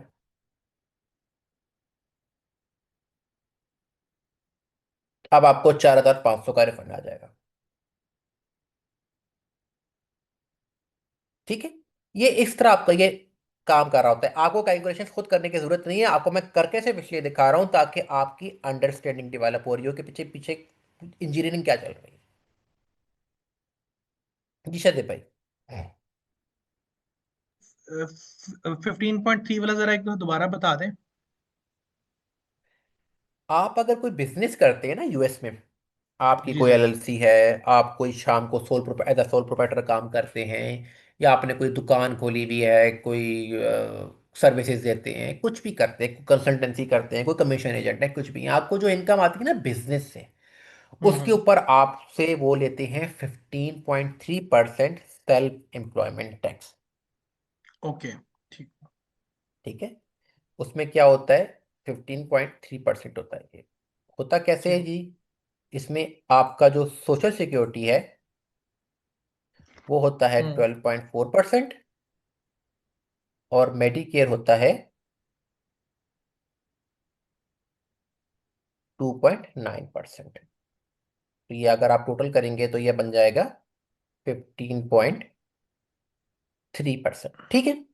अच्छा, ठीक जब है। आप सेल्फ एम्प्लॉय होते हैं ना, तो उसमें आप अपनी जो सैलरी इनकम होती है ना, इस पे आप 15.3% नहीं देते, इस पे आप देते हैं 7.65%, इसका हाफ। क्यों? क्योंकि इसका हाफ आपका एम्प्लॉयर आपके बिहाफ पे अपनी जेब से अदा करता है। ठीक हो अगर गया। आपकी इनकम 25,000 है ना, तो उस 25,000 पे आपने आपकी जेब से कटा होगा कितना? 7.65%। हम्म और 19,000, 1,912, और इतना ही एम्प्लॉयर ने आपकी बिहाफ पे आपकी अपनी जेब से अदा किया होगा। ठीक है। आपको नेट नेट सैलरी कितनी मिली होगी? नेट सैलरी आपको मिली होगी यहाँ पे 25,000 में से ये माइनस करके आपके जेब में आए होंगे 23,088। ठीक है। हम्म। और लेकिन आपको एम्प्लॉयर जो कॉस्ट किया होगा ना, एम्प्लॉयर को एक आपने आपने सैलरी दी, उसने वो कॉस्ट कर दिया, प्लस एम्प्लॉयर ने आपके बिहाफ पे जो ये सेल्फ एम्प्लॉयमेंट टैक्स जेब से भुगता है ये भी आपको कॉस्ट किया। तो आप एम्प्लॉयर को पड़े 26,913 में। हम्म। ठीक है। अब इसमें और भी टैक्सेस इन्वॉल्व होते हैं, अनएम्प्लॉयमेंट टैक्सेस, और ये वो जो अभी आपको थोड़ी देर पहले बात मिस एमन कर रही थी ना, वो यही हम्म बात हो रही थी कि जो टैक्सेस काटे हैं एम्प्लॉयर ने और एम्प्लॉय के जो जेब से काट के मिले हैं, वो उसके अकाउंट में शो नहीं हो रहे थे। तो वो क्या हम्म। इशू था, वो उसका मेरे को यही बता रहा था, वो ये बात चल रही थी, इसलिए मैंने आपको गाइड कर दिया, ताकि वो लोग जो कंफ्यूज हो रहे थे ना कि ये क्या डिस्कशन चल रही थी, तो उसकी थोड़ी सी अंडरस्टैंडिंग आपको दी मैंने। नहीं तो सर ये इसकी कैलकुलेशन कहाँ पे है? मतलब मिसाल के तौर पे जो 7.6% है, ये हमने ये हम कैलकुलेट। करेंगे आगे, करेंगे अभी सारा करेंगे, अभी सारा एक दिन में खिला दूंगा तो सबको बदहजमी हो जाएगी। अच्छा नहीं, मैं वो समझ रहा था शायद इसका सेपरेट कैलकुलेशन बनेगी या शायद आगे सब आगे। बताऊंगा, सब बताऊंगा, सब बताऊंगा, आपको सब बताऊंगा इंशाल्लाह। अभी मसला पता है क्या? मसला ये है कि अभी कुछ लोग ऐसे हैं जो फेमिलियर हैं यूएस के टैक्स सिस्टम से, कुछ लोग वो हैं जिनके लिए ये बिल्कुल ही नई चीज़ है। तो मैं अगर सारी चीज़ें आपको अभी बता दूंगा ना, तो मुझे तो कोई मसला नहीं है, मैं जो जहाँ 10 क्लासेस लग रही है, 12 क्लासेस लग रही है, मैं 2 क्लासेस में बता के फारिग हो जाऊंगा। लेकिन मसला मैं क्या समझ गया, होगा, मैं वैसे आप समझ सबको हो गया। जाएगी बदल। हाँ मैं बताऊंगा, सब बताऊंगा। आप इंटरेस्ट यकीन है। करें, आपको हर टॉपिक, जो टॉपिक मैं आपसे डिस्कस करूंगा ना, उसको डिटेल में बताऊंगा, हर चीज़। अभी क्योंकि थैंक पहली क्लास है ना, तो अभी हम टर्म टर्मिनोलॉजीज को देख रहे हैं, चीज़ों को अंडरस्टैंड करने की कोशिश कर रहे हैं, तो इसलिए आपको ठीक थोड़ा हो, सा तजस्सुस भी पैदा हो रहा है। तो इंशाल्लाह हम कल की ठीक हो। क्लास करेंगे, उसमें हम मजीद नई चीज़ें और देखेंगे। उसको भी फिर आहिस्ता आहिस्ता, फिर वो सारी चीज़ें जब हम टैक्स रिटर्न्स करने लगेंगे ना प्रैक्टिकली, फिर वहाँ पे इनका इम्पैक्ट कहाँ कहाँ किसका आ रहा है, सेल्फ एम्प्लॉयमेंट टैक्स की कैलकुलेशन कैसे हो रही है, उसके ऊपर क्या एडजस्टमेंट्स मिल रही हैं, क्या आइटमाइज रिडक्शन में क्या क्या टॉपिक्स आ रहे हैं, वो वन बाय वन में हर एक एक चीज़ को आपको ना उसको टैकल करके दिखाऊंगा कि ये देखो, अगर मैं इसको ये कर दूं तो ये डिफरेंस यहाँ पे ये आएगा, इस तरह इंशाल्लाह आपको मैं बताऊंगा, ठीक है? Thank you, thank you. अच्छा जी, आगे चलते हैं। अगर यहाँ तक लोगों को थोड़ा बहुत होपफुली क्लियर हो गया जी, डी से, डी के नाम से कोई भाई साहब हैं? अच्छा, ये मेरा नाम दानिश है। मैं ये पूछना चाह रहा था, ये जो आपने क्यूबीआई इनकम निकाली थी, क्यूबीआई हाँ, डिडक्शन करी थी अप्रोक्सीमेटली 20%, तो वहीं पे ये जो हाँ। आपने सेल्फ एम्प्लॉयमेंट टैक्स जो है वहां पे उसको ऑफसेट करके नेट क्यों नहीं कर लिया? आपकी टैक्सेबल इनकम के ऊपर आपकी टैक्स लायबिलिटी बनती है। ठीक है। मैं अगर यहीं पे ऑफसेट कर देता तो वो, तो ये फिगर तो नहीं आती ना। और ये जो सही, टैक्स है ये अदर एडिशनल टैक्स है, ये इनकम टैक्स के अलावा टैक्स है। ये वाला टैक्स आपका, सही। ये इनकम टैक्स के अलावा टैक्स है, जो आपने इस इनकम का 15.3% देना है, बिजनेस इनकम का। ठीक है? ठीक है, थैंक यू। अच्छा जी, जी अब तो समझ भाई। सर ये कैलकुलेशन से तो अभी जो आपने अभी कैलकुलेशन की, इससे तो ये अंदाजा हो रहा है कि बिजनेस इनकम जो आपने इंसर्ट की है $15,000 की, ये जो सेल्फ हम्म, एम्प्लॉयमेंट इनकम है, ये ग्रॉस पे टैक्स होगी, इस पे कोई एक्सपेंस अलाउ नहीं होगा? होगा, ये मैं नेट प्रॉफिट के तौर पे ले रहा हूँ। ठीक है। ओके, मतलब इसके ऊपर भी आप इसकी कैलकुलेशन आगे इसको ड्रैग करेंगे फिर वो ये प्रॉफिट ऐसे? एंड लॉस का अकाउंट पूरा चलिए बनता है, ठीक है। इनकम स्टेटमेंट बनती ठीक। है। ठीक है। अच्छा, ओके। आगे बढ़ते हैं थोड़ा सा। हाँ हाँ, ग्रॉस इनकम में क्या क्या चीजें आती हैं, अब हम one by one her element को देखेंगे थोड़ा थोड़ा, ठीक है? ग्रॉस इनकम में क्या आती है? ग्रॉस इनकम में वेजेस आ गई। वेजेस क्या आती है? जो दिहाड़ी। वहाँ पे यूएस में क्या होता है, यूएस में दो तरह की आपकी सैलरीज चलती हैं। एक होती है आपकी मंथली सैलरी, कि भाई आप आए, आपने काम किया, आप चले गए, 9 to 5 जॉब की, दैट्स। एक होता है आवरली सिस्टम। वहाँ पे क्या होता है, भाई आप आए, आपने 4 घंटे काम किया, 10 घंटे काम किया, 8 घंटे काम किया, दैट इज क्या आपका वहाँ पे काम की नौयत क्या है। आपका एक रेट तय होता है जी, $15 पर घंटा, चाहे $50 पर घंटा, $35 पर घंटा। तो जितने घंटे आप काम करते हैं, आप उसकी वेजेस जो है ना, फ्राइडे के फ्राइडे ले लेते हैं, हर वीक में ले लेते हैं। तो वो होती है वेजेस। और अगर आप सैलरी पे काम कर रहे हैं तो फिर आप चाहें तो बाई वीकली सैलरी ले लें या मंथली सैलरी ले लें। वीकली सैलरी लेना चाहें तो भी ले सकते हैं, that is up to you. वहाँ पे जो भी उनका पेरोल फ्रिक्वेंसी चल रही होती है, इंशाल्लाह हम पेरोल में डिटेल भी देखेंगे। फिर इसी तरह डिविडेंड्स मिलते हैं आपको। अगर आपने किसी सी कॉर्प में इन्वेस्टमेंट की हुई है, या आप शेयर लिए हुए हैं, या कहीं और, तो आपको डिविडेंड आया है तो आपकी इनकम पार्ट, ग्रॉस इनकम का पार्ट बनेगी। इसी तरह आपको स्टेट की तरफ से कोई रिफंड आया है, ठीक है ना, कोई टैक्स का रिफंड मिला स्टेट की तरफ से, तो वो भी आपकी ग्रॉस इनकम का पार्ट बनेगा। लेकिन कब बनेगा, ये इंशाल्लाह हम चौथे या पांचवें लेक्चर में देखेंगे कि कब वो स्टेट रिफंड आपकी ग्रॉस इनकम का पार्ट बनेगा और कब नहीं बनेगा। तो इसको हम इंशाल्लाह डिटेल में देखेंगे। फिर इसी तरह यूएस में क्या होता था कि 2019 तक अगर आपको एलिमनी मिलती थी तो वो आपकी इनकम का पार्ट बनती थी। 2019 के बाद ये इसको ख़त्म कर दिया गया।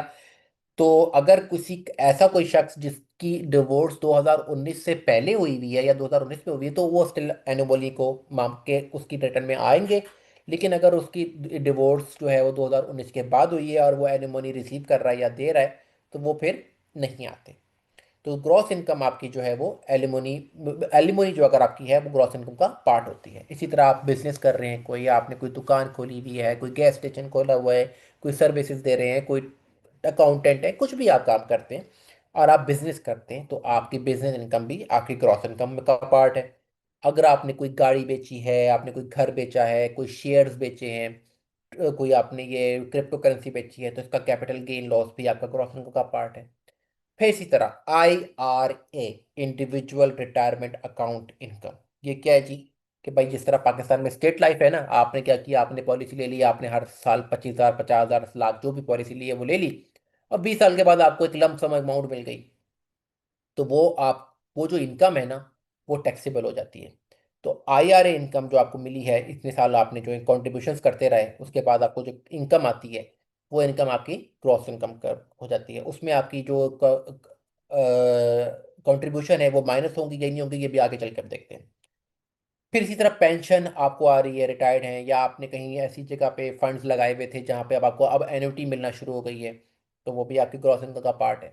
आपने कहीं घर रेंट पे दिया हुआ है, आपको वहाँ से कोई इनकम आती है या लॉस हो जाता है, तो भी आपका ग्रॉस इनकम में कैलकुलेट होगा। फिर आ जाते हैं K1 क्या होते हैं जी? कि आपने किसी एस कॉर्प में या पार्टनरशिप में आपने कोई कंपनी बनाई है जो कि as an S corp registered है या पार्टनरशिप रजिस्टर्ड है। तो ये जो कंपनीज होती हैं ना, जिनकी बिजनेस रिटर्न्स जो हैं 1065 की होती है पार्टनरशिप की, और एस कॉर्प की होती है 1120 की। तो ये जो रिटर्न्स होती हैं ना, ये होती हैं नॉन टैक्सेबल रिटर्न्स, इन्हें कहते हैं पास थ्रू एंटिटीज। इसमें क्या होता है कि आप टैक्स की फाइलिंग जरूर करते हैं, लेकिन आप टैक्स पे नहीं करते उस पर कोई। उसमें सिर्फ ये बता दिया जाता है कि फॉर एग्जांपल एक कंपनी थी, उसने 1 लाख प्रॉफिट कमाया, नेट प्रॉफिट, तो दो बंदे थे, तो दोनों का 50,000 का K1 आ जाएगा। अब हर बंदा अपना अपना K1 लेगा और अपनी 1040 के रिटर्न में उसको as a gross income include करेगा और उस पे टैक्स देगा।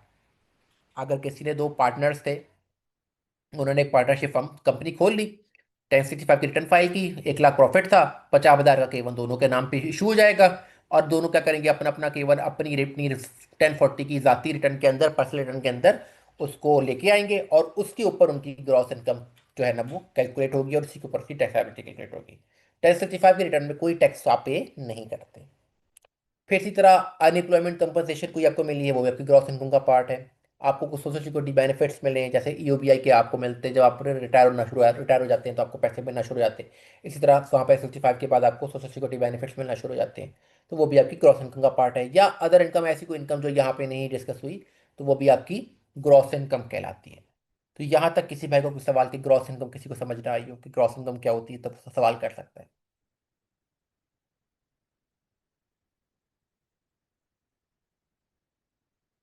आगे चलते हैं।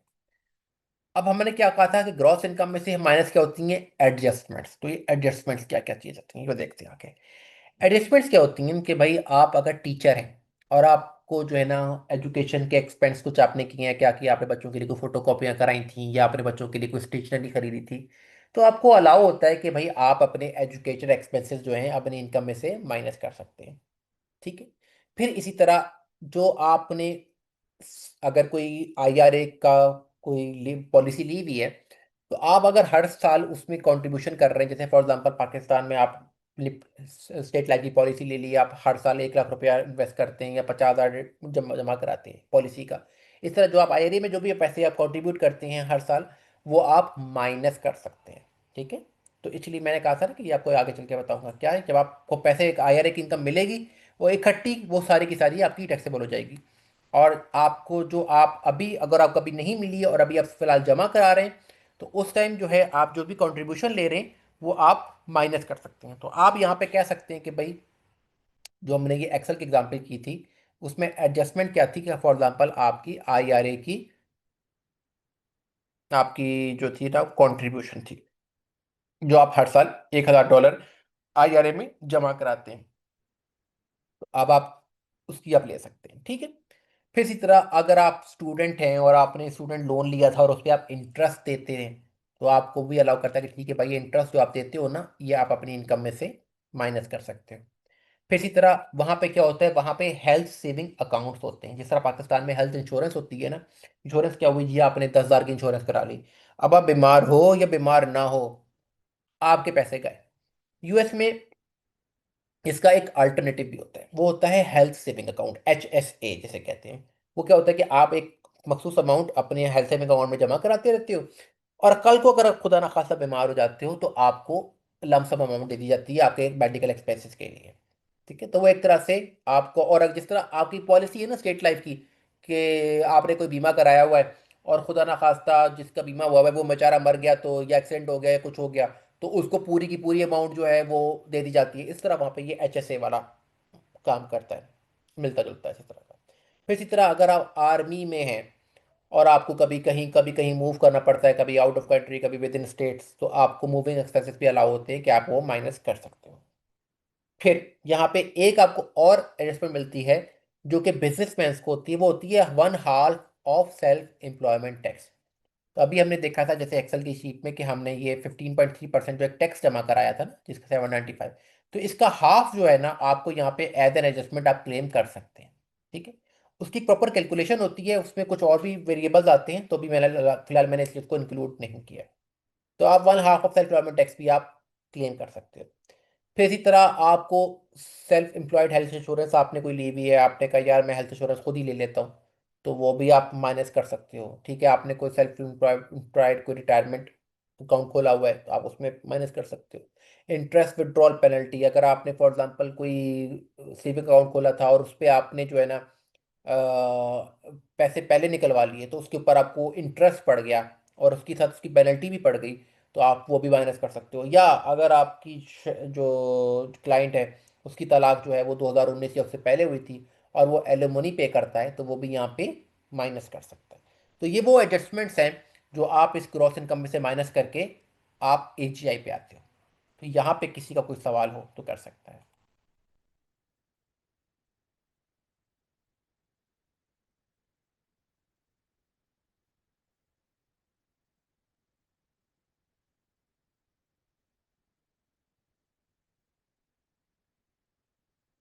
आगे चलते हैं। अब आपने AGI पे आ गए। AGI के बाद आपको क्या मिलता है, स्टैंडर्ड डिडक्शन या आइटमाइज्ड डिडक्शन। स्टैंडर्ड डिडक्शन तो हम देख चुके हैं भाई, वो तो फिक्स अमाउंट होती है जो हर साल रिवाइज होती है, क्योंकि आपकी जो है इन्फ्लेशन रेट्स के मुताबिक वो रिवाइज होती जाती है। लेकिन अगर आप कहते हो यार मैंने आइटमाइज्ड डिडक्शन लेनी है या मैंने स्टैंडर्ड डिडक्शन नहीं लेनी, तो आइटमाइज्ड डिडक्शन में आपको 5 तरह की डिडक्शन अलाउ होती हैं। एक ये कि खुदा ना खास्ता आप बीमार बहुत हो, तो आपकी AGI का जो 7.5% है ना, उससे ऊपर अगर कोई खर्चा हुआ है तो वो आपको एज अ मेडिकल एक्सपेंसेस मिल जाएगा। ठीक है, आपने कोई स्टेट के प्रॉपर्टी टैक्सेस को दिए थे, कोई स्टेट टैक्सेस दिए थे, कोई लोकल टैक्सेस दिए थे, कोई सेल्स टैक्स दिया था, तो वो अप टू 10,000 आपको अलाउ होता है कि आप वो माइनस कर सकते हैं अपनी एज अ आइटमाइज डिडक्शन। इसी तरह अगर आपने घर जो है मोर्गेज कराया हुआ है, ठीक है, और आप उसके ऊपर आप इंटरेस्ट पे करते हो जिसका आपको 1098 फॉर्म मिलता है, तो वो इंटरेस्ट भी आप माइनस कर सकते हो। फिर इसी तरह आप चैरिटेबल कॉन्ट्रीब्यूशंस करते हो, मुख्तलिफ डोनेशंस देते हो, तो वो आप माइनस कर सकते हो, लेकिन आपको उसका सबूत रखना पड़ता है। ठीक है, इसी तरह खुदा ना खास्ता आपके घर पे कोई चोरी हो गई, कोई कैजुअलिटी हो गई, कोई आग लग गई, कोई फेडरल डिजास्टर आ गया, कोई सुनामी आ गया, कोई सैलाब आ गया, कोई अर्थक्वेक आ गया और आपका कोई नुकसान हो गया, तो वो भी आप एक्सपेंसेस माइनस कर सकते हैं यहाँ पे। तो अगर आपकी आइटमाइज डिडक्शन आपकी स्टैंडर्ड डिडक्शन से ज़्यादा बन जाती है तो आप बेशक स्टैंडर्ड डिडक्शन क्लेम कर लो, अदरवाइज आप आइटमाइज डिडक्शन क्लेम कर लो। तो हम क्या करते हैं, हम दोनों ही डाल देते हैं, हम एंट्रीज कंप्लीट करते हैं। फिर क्लाइंट की जवाबदीद होता है कि वो आइटमाइज डिडक्शन लेना चाह रहा है, अगर वो ज़्यादा बन रही है तो हम उसे आइटमाइज रिटेशन क्लेम कर देते हैं। लेकिन आइटमाइज रिटेशन क्लेम करने का एक नुकसान ये होता है कि आपको इसके डॉक्यूमेंट्स जो है ना वो मेंटेन करना रखना पड़ते हैं। ठीक है, और आपको कल को अगर आपका ऑडिट खुलने का चांस हो तो आपको, अगर आपका नाम ऑडिट में आता है, आपका आई जो वहाँ का AI है वो आपको ऑडिट में ले आता है, तो उस सूरत में आपको ये डॉक्यूमेंट्स दिखाने पड़ेंगे। स्टैंडर्ड डिडक्शन की सूरत में क्या होता है कि आप आपका ऑडिट में आने का चांसेस भी बहुत कम हो जाते हैं और आपको डॉक्यूमेंट्स भी संभाल के रखने की ज़रूरत नहीं होती। तो इसीलिए लोग प्रेफर करते हैं स्टैंडर्ड डिडक्शन। लेकिन अगर आप आइटमाइज डिडक्शन बहुत फर्क आ रहा है, फॉर एग्जाम्पल स्टैंडर्ड डिडक्शन आपको 14,000 मिल रही है या 29,000 मिल रही है और आइटमाइज डिडक्शन 50,000 पे चली गई है, तो ऑब्वियसली फिर लोग आइटमाइज डिडक्शन की तरफ जाते हैं। तो ये चीज़ें हैं आपकी आइटमाइज डिडक्शन में आ जाती हैं। यहाँ पे किसी भाई का कोई सवाल हो तो।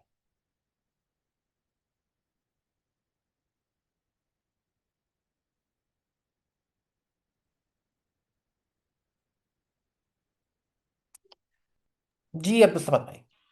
सर ये जो आपने आइटमाइज डिडक्शन अभी दिखाई है मेडिकल और टैक्सेस, तो इसके अंदर और भी तो कॉम्प्लिकेशंस होंगी कि जैसे आपने इंटरेस्ट एक्सपेंस के आगे होम एंड इन्वेस्टमेंट लिखा हुआ है, तो इसके अंदर फर्दर कॉम्प्लिकेशंस हैं जो आपने इसको एक आगे बताना है, ऐसा ही है? इनके मुख्तलिफ फॉर्म्स होते हैं। जब आप ये क्लेम करते हो ना, ये ज़बानी क्लेम नहीं होती।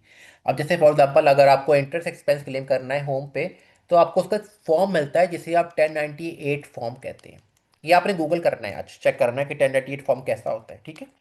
तो उस पे इंटरेस्ट इनकम का हेड बना होता है। तो इसी तरह अगर आपने कोई एक्सपेंस क्लेम करना है या आपने टैक्सेस दिए हुए हैं, तो आपके वहाँ पे यूएस में जो आप टैक्सेस पे कर रहे हो, तो उसका आपकी जो वेबसाइट होती है, हर स्टेट की अपनी वेबसाइट होती है प्रॉपर्टीज़ की, वहाँ पे आपका वो टैक्सेस की अमाउंट शो हो रही होती है, ठीक है। तो उसका आपके पास एविडेंस होता है। तो ये वो चीज़ें होती हैं जो उनकी बाकायदा एविडेंस होते हैं, फिर उस पर आप क्लेम करते हो, ठीक है सर। ठीक है। तो आज का लेक्चर भाइयों यहीं पे ही था। अगर आप लोगों के सवाल हैं जी, इन्फिनिक्स X6853, कोशिश किया करें अपना नाम लिखा करें ताकि आपसे मेरी थोड़ी सी वो भी हो जाए, तारुफ भी हो जाए। जी सर, एडवोकेट मरियम आफ्ताब है। आपकी आवाज़ सर बदल ये के आ रही पहले है, एक फॉर्म सेकंड में हमने आप। सबमिट किया था। जी। जी कौन सा फॉर्म? अभी आपने बताया था ना, अभी जो अब्दुल समद साहब को बता रहे थे, फॉर्म जो सर्च करिएगा, वो मुझे समझ नहीं आया था नाम। अच्छा, 1098 mortgage. Okay okay okay, thank you so much sir. ये नहीं, मैं इट वाज आपके लिए रियली कर देता अप्रिशिएटिंग। हूँ आप। जज़ाकल्लाह। ये नहीं, मैं थैंक आपको यू। कर देता हूँ, ये देखें, ये होता है फॉर्म। ये इंशाल्लाह हम सारे फॉर्म्स देखेंगे वन बाय वन ना, तो अभी आप परेशान ना हो, ठीक है।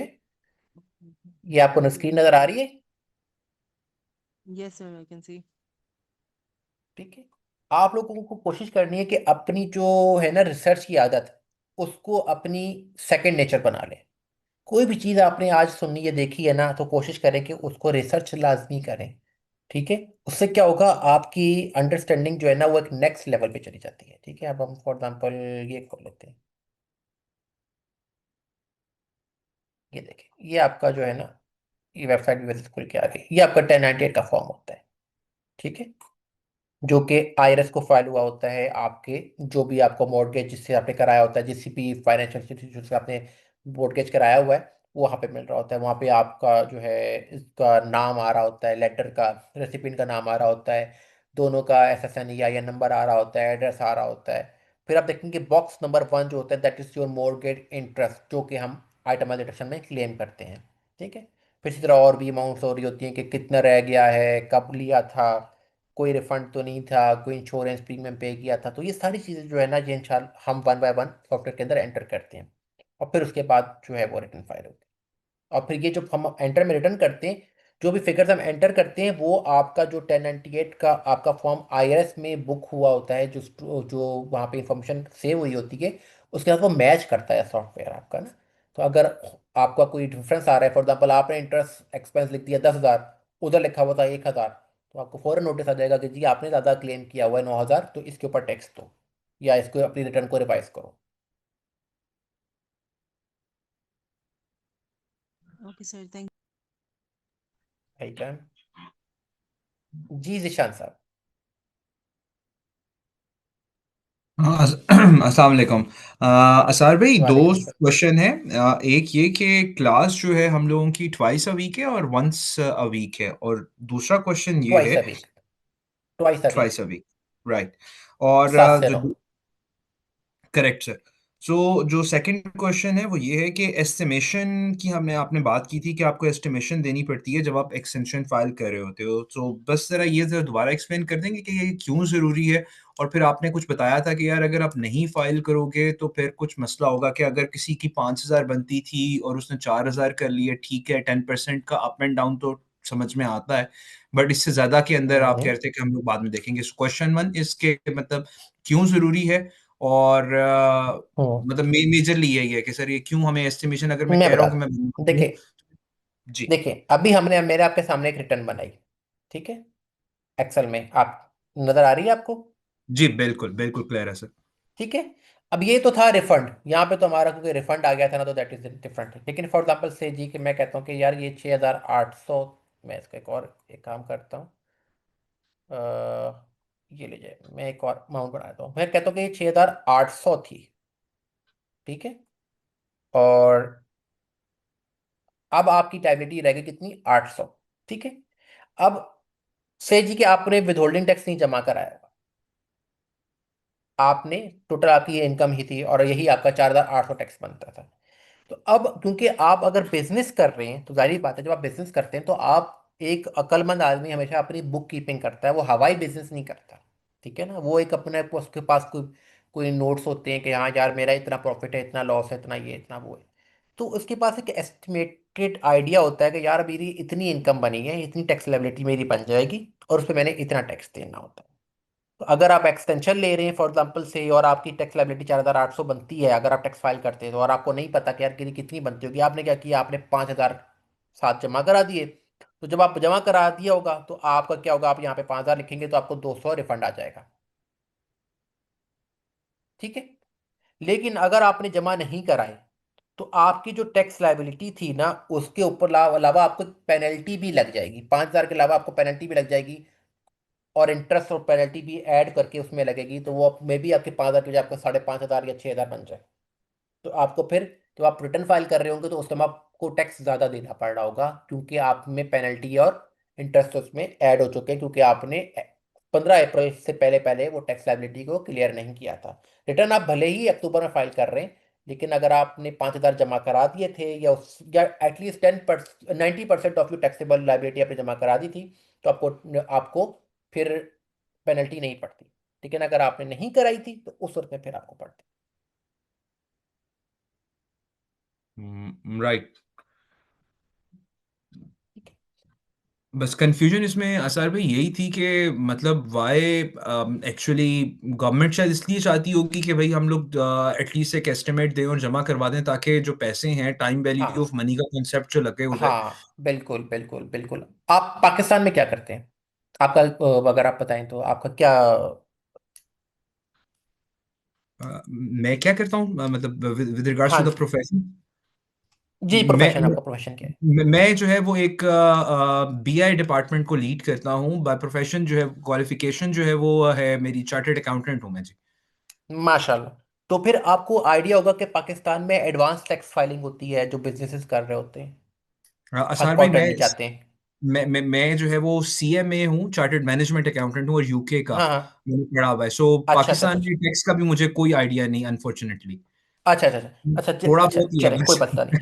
हाँ हाँ, नहीं कोई मसला नहीं, कोई इशू नहीं। मतलब आपको एक आइडिया होगा ना कि आप पाकिस्तान में अगर आप देखें ना, तो पाकिस्तान में जो रूल फॉर्म्स बनी हुई है ना, वो हर क्वार्टर को में ना एडवांस टैक्स फाइल करती हैं।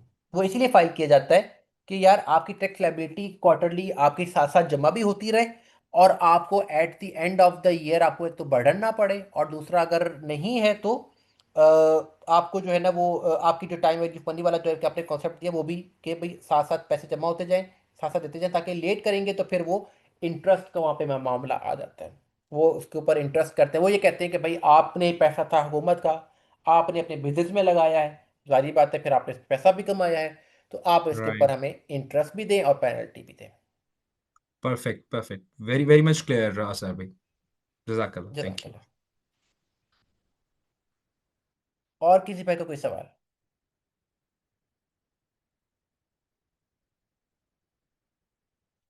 ओके भाइयों। अच्छा हाँ, मेरे ख्याल से किसी का सवाल था, शुरू में मैंने कहा था कि मुझे एंड में कीजिएगा, मेरे ख्याल से राजेश भाई का सवाल था। राजेश भाई है आप हमारे साथ?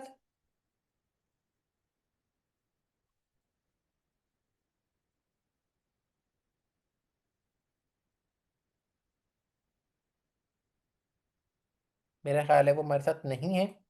चलिए, मैं फिर भी आपको एक, इसका जो है ना, वो लोग जिन्होंने डेमो नहीं देखा हुआ, उनसे गुजारिश ये करूंगा कि वो एक तो डेमो क्लास जो हमारी हुई थी ना, आप जिन जो भी आपके कोऑर्डिनेटर हैं उनसे लिंक ले लें यूट्यूब का, और डेमो क्लास का लिंक दोबारा देखें। बाकी मैं इसको दोबारा रिपीट कर देता हूँ कि ये कोर्स क्या है और ये किन लोगों के लिए बेनिफिशियल है। ठीक है, पहली चीज ये है कि ये कोर्स है यूएस टैक्स प्रिपेरर कोर्स। ठीक है, बेसिकली ये एक स्मार्टर वर्जन है एनरोल एजेंट का, कि आपको एनरोल एजेंट की डिग्री तो नहीं मिलती लेकिन आप ऑलमोस्ट कैपेबल होती हो एज एन एनरोल एजेंट के। ठीक है, और आप अपनी सर्विसेज जो है रिमोटली यूएस फर्म्स को प्रोवाइड कर सकते हैं। यूबीएस सीपीए फर्म्स जो होती हैं यूएस में, टैक्स फर्म्स जो होती हैं, अकाउंटिंग फर्म्स होती हैं, उनको आप प्रोवाइड कर सकते हैं। उसमें आपको क्या फ़ायदा होता है कि भाई आपकी अर्निंग जो है वो डॉलर बेस हो जाती है। अभी अगर आप फॉर एग्जांपल किसी फर्म को ज्वाइन करना चाहते हैं तो अब आप देखेंगे कि अब जो है ना, ये अब रिक्रूटमेंट का टाइम है यूएस में ना। अब रिक्रूटमेंट स्टार्ट हो चुकी हैं यूएस में, कि ये लोग टैक्स प्रिपेयर्स को हायर कर रहे हैं, क्योंकि अभी वो करते हैं, उनको हायर करके उनकी ट्रेनिंग स्टार्ट कर देते हैं, कि जो भी टैक्स में चेंजेस हुई हैं उनकी ट्रेनिंग वगैरह सारी वो कराते हैं इसके अंदर। तो ये एक बड़ा अच्छा टाइम है आप लोगों का, क्योंकि आपका टैक्स सीजन स्टार्ट हो जाता है। जनवरी से वैसे तो स्टार्ट होता है लेकिन जनवरी यूजली खाली ही जाता है, फरवरी से आपका जो है ना रश शुरू हो जाता है। तो आप किसी भी वेबसाइट अगर आप देखें उसके अंदर यूएस के अंदर, फॉर एग्जांपल से मैं यहाँ पे ट्राई करता हूँ Indeed.com पे। ठीक है, या हम ग्लास डॉट देख लेते हैं, ग्लास डॉट देखते हैं। तो अगर आप यहाँ पे देखेंगे ना, ग्लास डॉट की वेबसाइट है या इंडीड की वेबसाइट है, तो वहाँ पे आपको जो है ना मुख्तलिफ टैक्स की जो है ना आपको जॉब्स मिल रहेंगी, तो आप अप्लाई कर सकते हो उनके ऊपर। ठीक है, कि जी मुझे ये स्किल्स आते हैं और मैं एज अ टैक्स प्रिपेयर आपके साथ काम करना चाहता हूँ। आपकी अर्निंग जो है इंशाल्लाह डॉलर में स्टार्ट हो जाएगी। आपको $15, $25, $35, जो भी आपका उनके साथ रेट डिसाइड होता है उस पर वो आपको प्रोवाइड करते हैं। ठीक है, अगर तो आप ये का ऑप्शन अप्लाई करते हैं तो ये सबसे बेस्ट ऑप्शन है आपके लिए। उसमें आपको ट्रेनिंग भी मिलेगी, आपको सीखने को भी मिलेगा और आपकी अर्निंग भी अच्छी होगी। ठीक है, अगर फॉर एग्जांपल से कि आपको स्टार्टिंग में से कि अगर आपको 1,000, 1,200, 1,500 डॉलर भी मिलता है, तो आप महीने का 4 लाख, 3.5 लाख कमाते हो यार, तो ये बहुत अच्छी हैंडसम जॉब है। ठीक है, और ऐसा ऐसा ये बढ़ती जाती है। फिर इसी तरह आपका वो बढ़ता जाता है, आप फिर बाद में 5, 10 लाख, 8 लाख, 10 लाख, 12 लाख, 15 लाख पे भी चले जाते हैं। अगर आपको ये ऑप्शन नहीं मिलती, क्योंकि ये ऑप्शन ज़रा करना लेना थोड़ी मुश्किल होती है, इसकी वजह ये होती है कि आपको जो है, जब ये खैर वेबसाइट खुल रही है ना, खुलती तो आपको दिखा देता जॉब्स।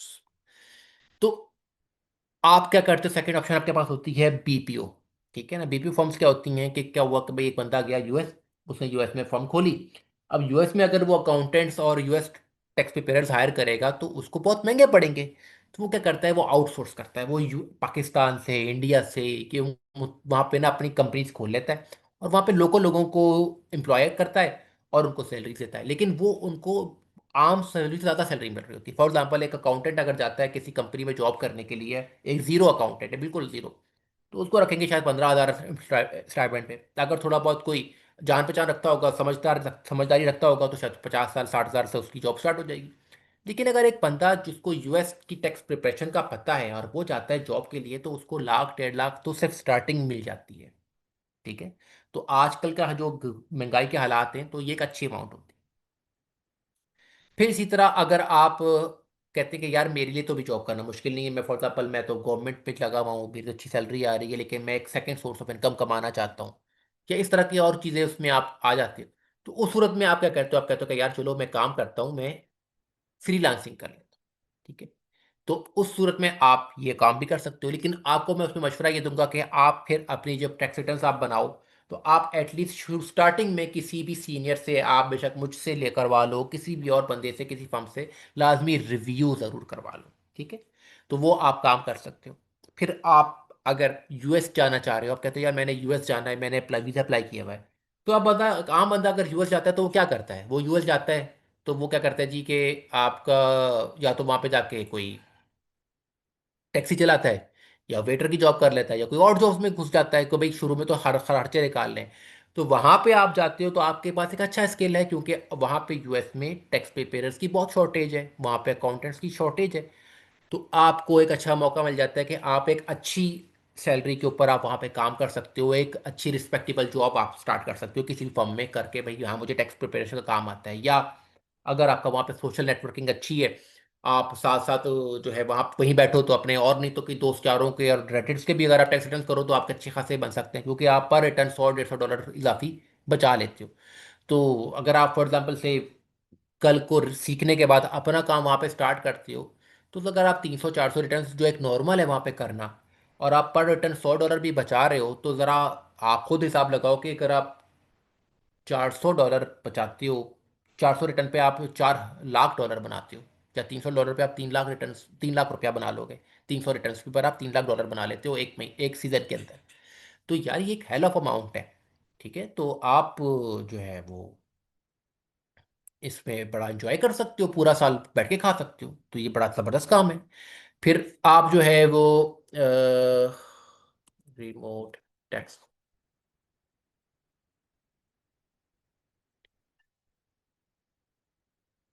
ये देखें, ये अगर आप इंडीड पे सर्च करें, ये देखें ये जॉब्स आई हुई हैं, ये टैक्स जीपीटी वर्क वालों के लिए, ये खैर दिया हुआ है। ठीक है, आप इसको खोल के देख सकते हो। ठीक है, ये तो खैर क्योंकि पाकिस्तान की लोकेशन लगी हुई है ना, तो इसलिए ये पाकिस्तान से चेक कर रहा है। तो अगर आप में से किसी ने देखना है टैक्स जीपीटी वालों का, तो आप यहाँ पे ये देख सकते हो, ये जॉब आई भी है पाकिस्तान के अंदर, लाहौर में आई भी है। ठीक, आप लोग उसको सर्च कर लेना। तो यार जान छोड़ दे। खैर आपको ये अपना लॉगिन करना पड़ेगा, तो आप इसकी डिटेल्स देख लीजिएगा। ठीक है, अगर आप, मुझे नहीं पता ये मेरा वीपीएन अगर चल जाता है तो मैं आपको यूएस का दिखा देता।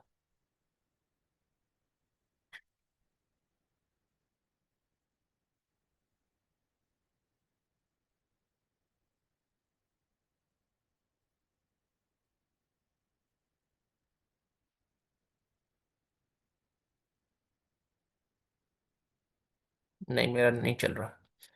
चलिए, आप लोग वीपीएन लगा के Indeed.com पे जाएं, और वहाँ पे यूएस की लोकेशन लगा के तो वहाँ पे चेक करें टैक्स प्रिपेयर्स की जॉब्स कितनी आई। ठीक है, रिमोट सर्च करें एज रिमोट, और देखिएगा आज जाके, और मुझे बताइएगा कि आपको कितनी जॉब्स नजर आएंगे। आप लोगों की आज एक असाइनमेंट है, अपनी रिसर्च भी थोड़ी सी कीजिएगा, ग्लासडोर पे अपना अकाउंट बनाएं, अपनी लोकेशन वहाँ पे यूएस की कोई भी डाल दें, कोई भी यूएस का डॉक पकड़ के आप सर्च करें, न्यूयॉर्क में जाके रजिस्टर्ड लोकेशन डाल दें, फ्लोरिडा की लोकेशन डाल दें, वॉशिंगटन की लोकेशन डाल दें, कोई भी वहाँ पे रजिस्टर्ड एजेंट का एड्रेस पकड़े डाल दें, और अपनी वहाँ पे लोकेशन बना के ज़रा चेक करें, तो आपको देखेंगे कितनी जॉब्स वहाँ पे आ रही हैं, और ये डेली बढ़ती जाएंगी, बढ़ती जाएंगी। किसी भाई का कोई सवाल हो तो कर सकता है, फिर अदरवाइज मैं आप लोगों से इजाज़त लूंगा।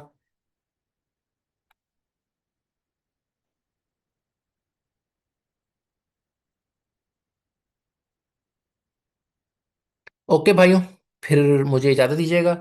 कल इंशाल्लाह सेम टाइम पे मुलाकात होगी आपसे। अपना और अपने गिरदुनवा के लोगों का ख्याल रखिएगा, मुझे दुआओं में जी। याद रखिएगा। अल्लाह ताला आपका हामी और नासिर हो। अल्लाह अस्सलाम। हाफिज़। जी शादिर भाई कुछ कहना चाह रहे हैं?